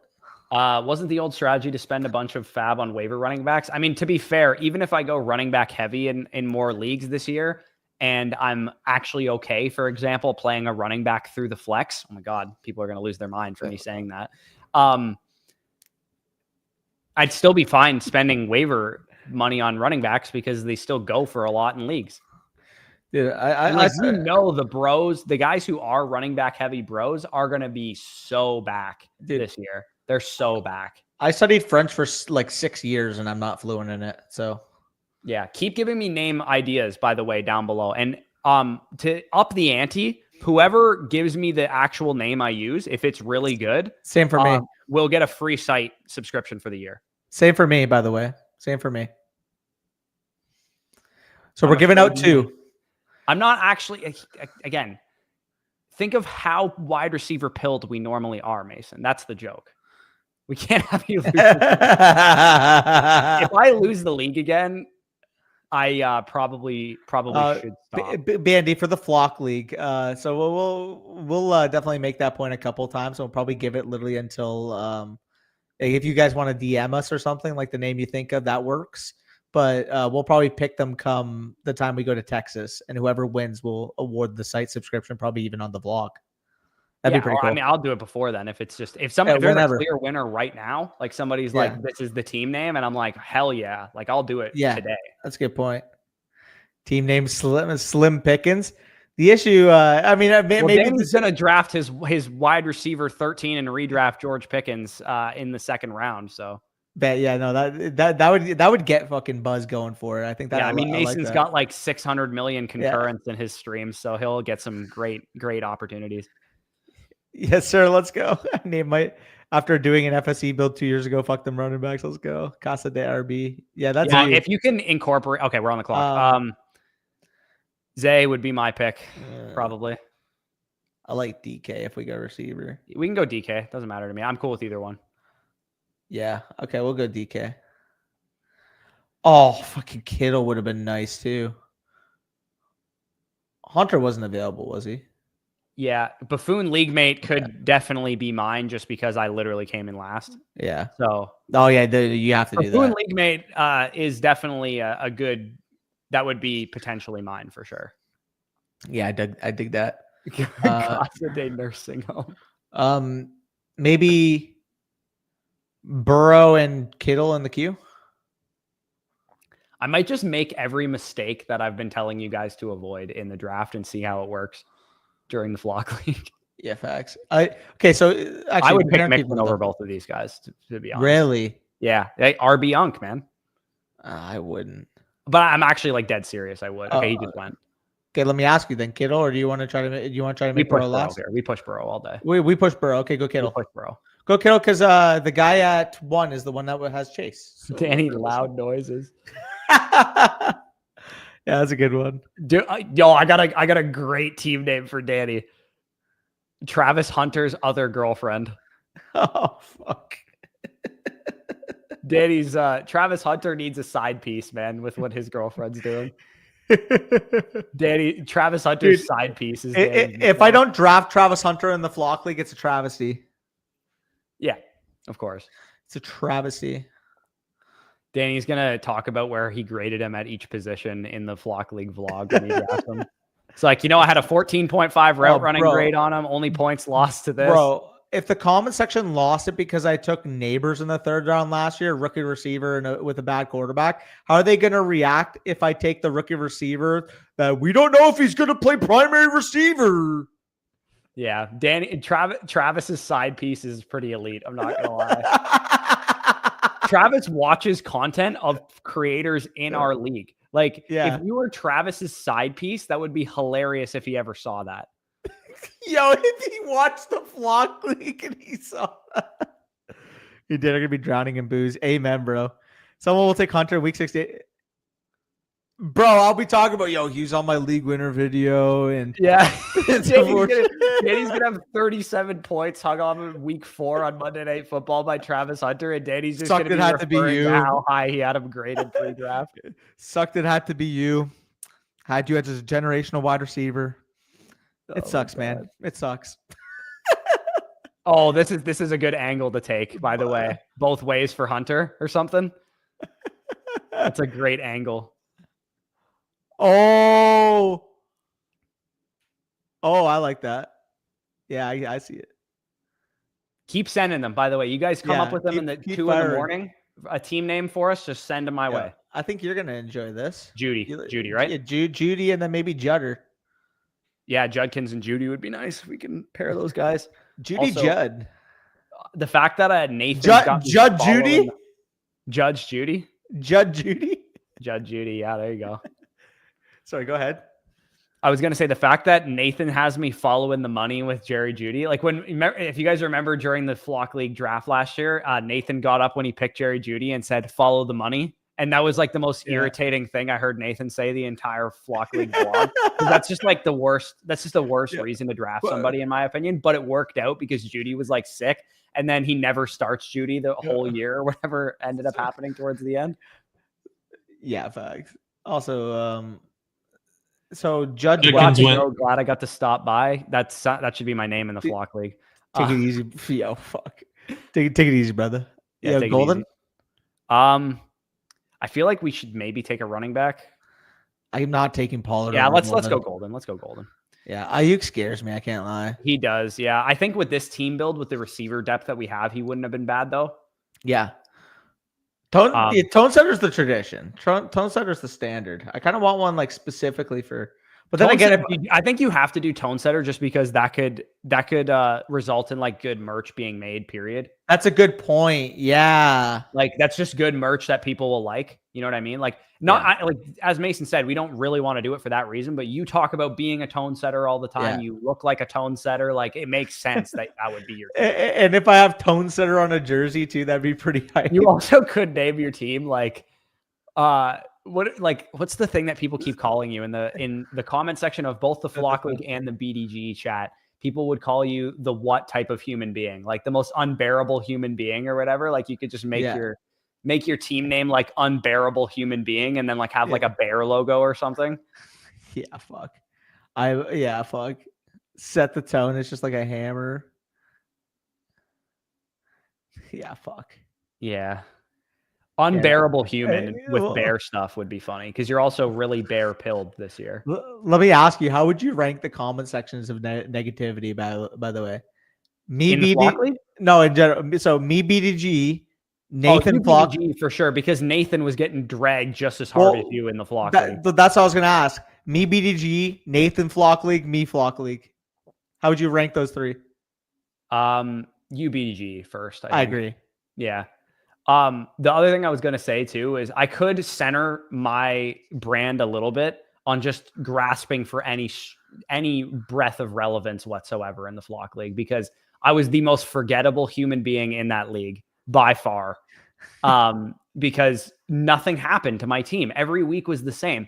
I lose by 1 point. Like I barely lose. I barely win. I barely lose. I barely win. I make two of the most egregious mistakes of all time with the trade that I made for Ayuk and the selection of Garrett Wilson over Justin Jefferson. Just horrible decision making across the board could be some kind of centering theme of my team. No, bro, it was so funny. Every week in the Flock League, it felt like your clips, like it like was the same storyline. Every I was like the narrator because I had nothing else I could talk about. You're like, I think I'm gonna win, but we'll see what happens, and then it'll just zoom in on you losing. And it's like, what? Yeah, I couldn't do anything. I was like, I can't talk shit right now. My team sucks. Quarterback. I think. Do we just take a naked Mahomes here just because of the slide? Figure it out later. Yeah, sure. Yeah, let's take a naked Mahomes. Yeah, Royals in Hollywood. Yeah. And then we take Dak as our QB2? Yeah, we could take Prescott as our QB2. I don't know. Where did Burrow go, by the way? I am curious. Yeah, that would be an interesting thing to find out. Burrow went, okay, so he went right after. Yeah, that's very true. Jared, why would you take a naked Burrow when you just picked Allen? Arthur, this is the thing. Being not hateable or likable is the worst thing I could possibly be because I truly was the only person in the middle like that because Avery was very likable. Zach was very likable. Badake, I think, was probably pretty likable as well. I'll say I was more negative contentious. Avery was more positive contentious, but we definitely were both contentious in terms of like how we were viewed because there were like a hive. Nathan and Mason were clearly the most unlikable for sure, but there was a big negative hide for Avery. I would put him 4, but there was also because everybody had an opinion on Avery. Dude, how could anybody dislike Avery? Anyways, we're on the clock. Did you not see the comments? No. Anyways, we're on the clock. I agree with you for what it's worth. Oh, yeah. Kelsey, right? Kelsey, yeah, sign me up. Yeah. I agree with you for what it's worth, but it was there. Yeah. Yeah, I'm not gonna lie, dude. I actually Avery is the nicest human being I've ever met in my life. Like legitimately. Like I don't think I could say a negative thing about the guy. I'm glad it's his shirt that I'm wearing for sure. Bro, 100%. Avery is a goat. Also, you saw my fucking vape, but I just had it in my hand. Anyways, spray on abs. That was what the thing was, is everybody had an opinion on Avery. I agree with you. It's very positive. The majority was positive, but there was a niche that was like, oh my God, this guy's so like obnoxious. And I'm thinking about it, I'm like, people realize this is a bit we're playing, right? We're supposed to be an upward and playing it out. I mean, that was my problem, is that I wasn't playing a bit. I was doing exactly what I would do in a normal league. Full transparency, I was being myself, but I was exaggerating it to the degree I could on camera. Yeah, I am the annoying league mate. Yeah, can you pull your mic back just a little bit? Or turn your decibels down a little bit. So here's the thing. This is an ongoing battle for me and Danny, because he'll turn his mic down and then be like, is this good? Is this how it sounds? I'm like, that's not how you talk in a stream. Yeah, like you need this. I would just, if I were you, you're going to like lean into whatever feels comfortable. Just turn your decibels down a little bit. That's a good point. Mason wasn't a bit. Mason was a bit to a degree. Like that's who he is, like me, but we exaggerated it a bit. We're shattering the fourth wall right now. Wait, that's not you guys. I'm the annoying league mate. You're the buffoon. I'm a huge buffoon. Why do we keep getting running back? Let's go Javante, I guess. We got Cowboys. Yeah. And then Dak. Running back of some kind, dude. We're so screwed at this position right now. Then Doc, yeah. Yeah, I mean, so as of now, Buffoon League Mate is the name to beat for me. It's just I want something more fun than that. Yeah. Also, dude, after we take Dak, we're just drafting a running back with every other pick, right? Pretty much. Yeah. Like we have 2 tight ends already. We're at 5 really, really strong wide receivers, and then we can kind of correlate, a Tolbert or somebody later with Dak and Mahomes if we need to. Yeah. But we really gotta catch up at wide receiver or at running back. And I also don't mind Travis Etienne if he were to fall to us and Dak goes. Hopefully that doesn't happen though. Yeah. Yeah, dude. Early season, I was 3-0. I felt on top of the world, and then my whole team got hurt. Yeah. I still think it was absolutely insane how close that league was. I've never been in a league like that.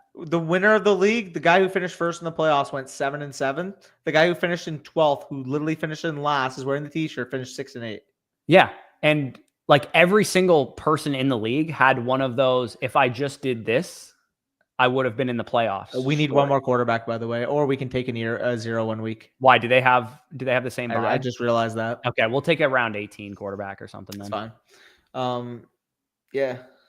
But like, you know what I mean? Like even me who came in 12th could have very easily just started Mahomes over Prescott the week that he got hurt and made the playoffs. And then same goes for Nathan and every other team that was out of the playoff picture. We all had if Nathan just picks up, was it Ray Davis that he had to block the block on? He makes the playoffs. Like, you know what I mean? Everybody had a crucial start-sit decision that was, a big part of the vlog. Some of them were out of our control.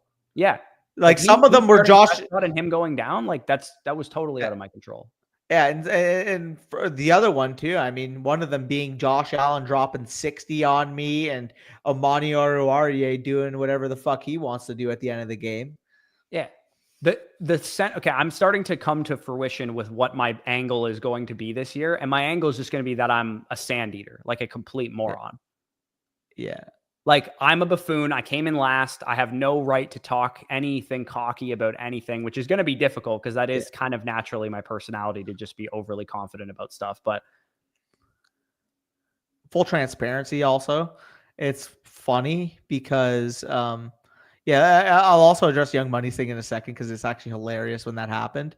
You guys will know if the Flock League is I'm doing well in versus if I'm not doing well in, by the quality of my clips, because I shit you not, you could tell when I was feeling fucking sad and fucking awful about the league, the quality of clips was just completely different.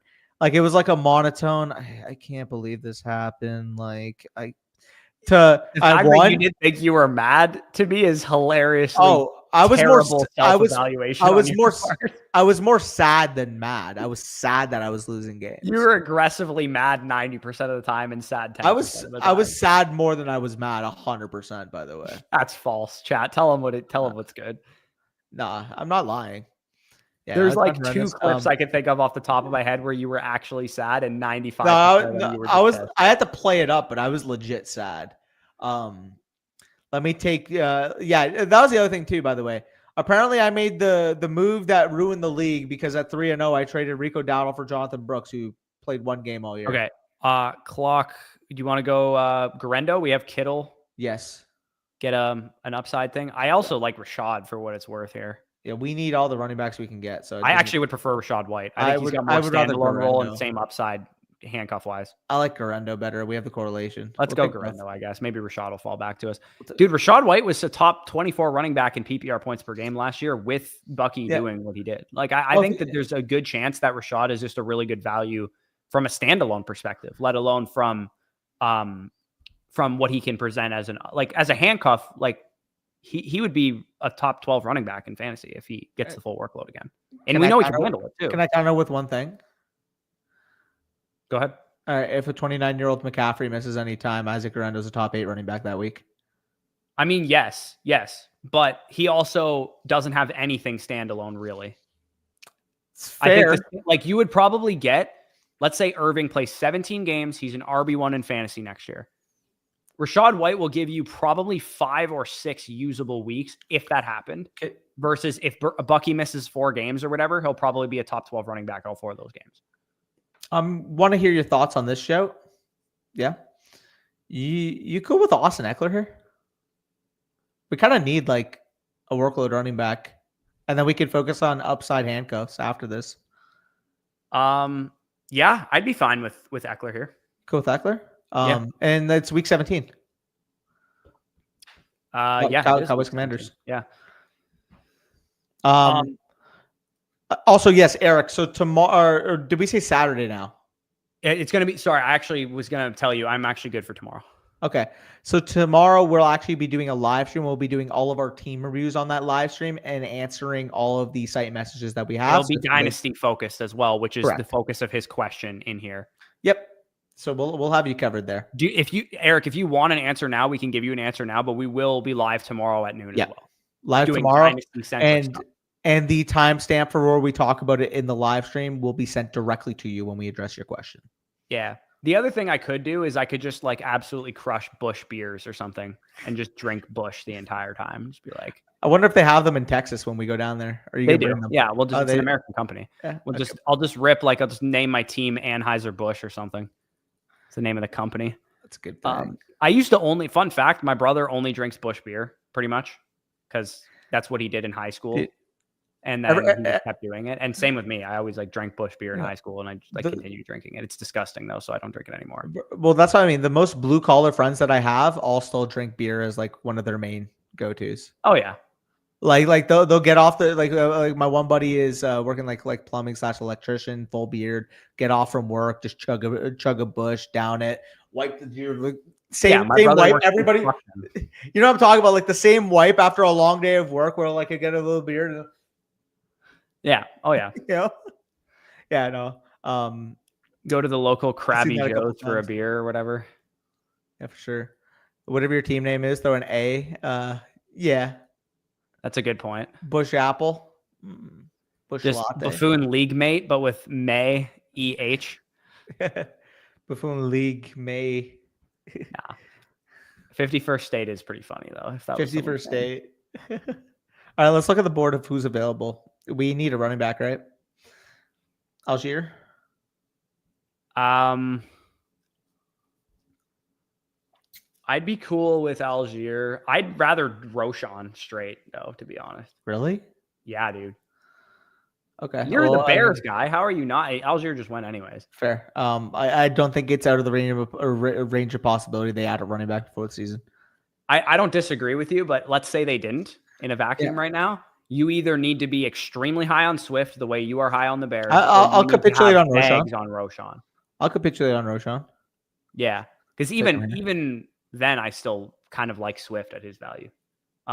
We could take him here. Yeah, let's go Roshan. Like DeAndre Swift, for as shit as he seems, has never not been a top 24 running back in points per game in his entire career. Samson pretty next pick? Good consistency if you think about it, production wise. Do you like Samson next pick, or you want to end off wide receiver? Because this is probably a 2.862, right?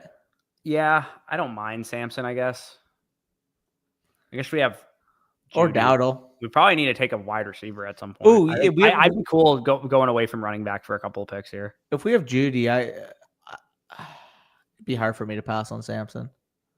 Yeah, but I'm after Samson? Like, well, he'll probably be there with our next pick.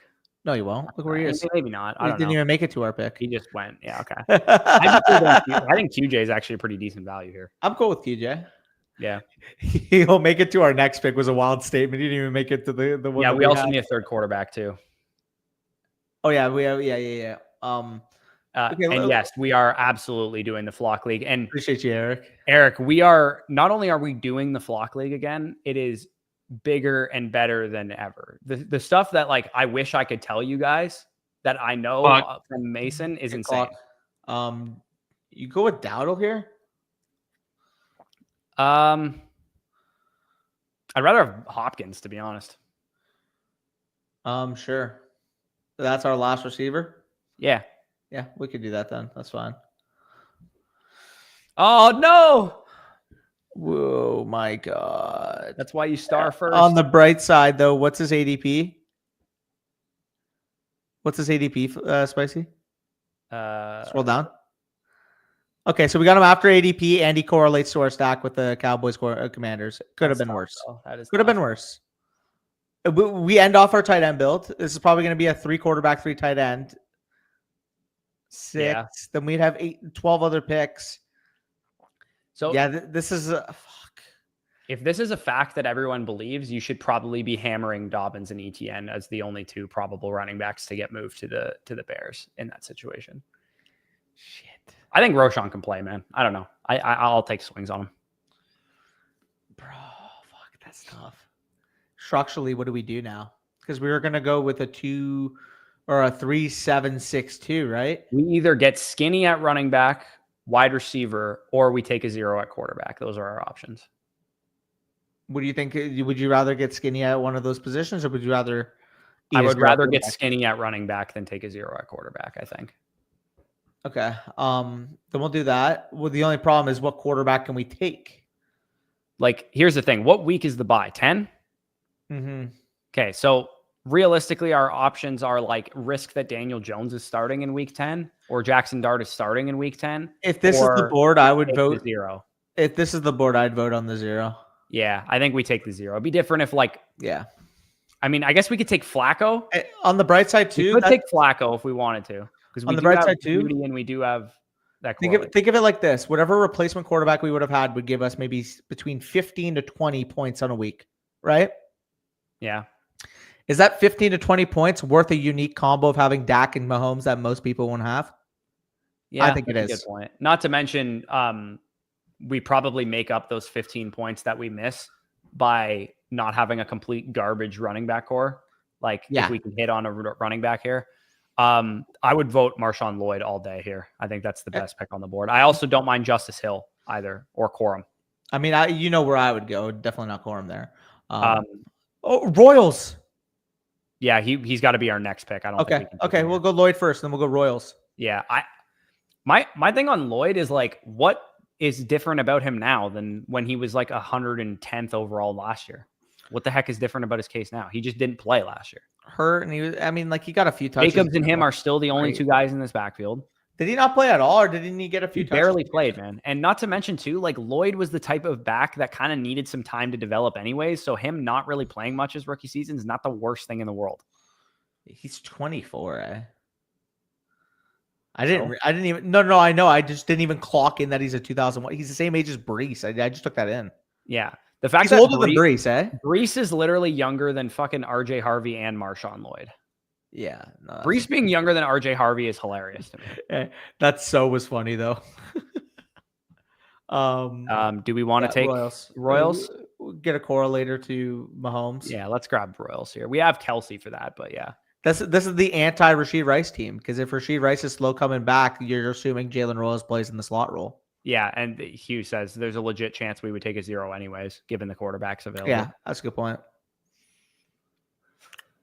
Yeah, that's a good point, by the way. Ertz correlating to that stack is actually like quite hilarious. We on our team that made the finals, we nearly didn't take Tajay Spears. Remember that? Like, I rewatched the stream and we were about to take somebody else, and we ended up like taking Tajay Spears last second. And Tajay was like crucial for us getting out of the first and second round of the tournament. Yeah. How big are you guys on Harvey and Dynasty? I have him behind Caleb Johnson, but he's still like a top 20-ish level running back. It's just, for me, people are ranking him like, oh yeah, he's my 107 in the class. He's my 108 in the class. It's like, for me, I would need to get him at the very, very maximum 201. This is why I probably would never, like, because you're asking, it sounds like specifically if you should draft him late in a rookie draft or if you should trade for him. I probably just would never do that, because for the same price, I can get Josh Jacobs or Kyron Williams or Jonathan Taylor if I'm competing. That's another point. In the rookie draft, I would rather take the tight ends or Matthew Golden. You cool with Tolbert if he falls back, considering we have the Dak correlator? Yeah. And not to mention, too, if you're competing and you're looking for a running back to help you compete for about that 110 to 112 range in a rookie draft, how much more do you have to pay for Breece Hall or Chase Brown? Or sorry, how many running backs do we have? Let's look at the running back core quick before we make a pick. Okay, so Brown, Williams, Garendo, Eckler, Roshan Lloyd. Do you think it's more beneficial if we grab a 7th running back or a 7th receiver here? I think we should grab a receiver, personally. Receiver? Because if it's the receiver, it would be Tolbert for me. If it's a running back, we do have like a Brashard Smith maybe. Can we go to the wide receiver board? Because I kind of want to scroll the F down a little bit.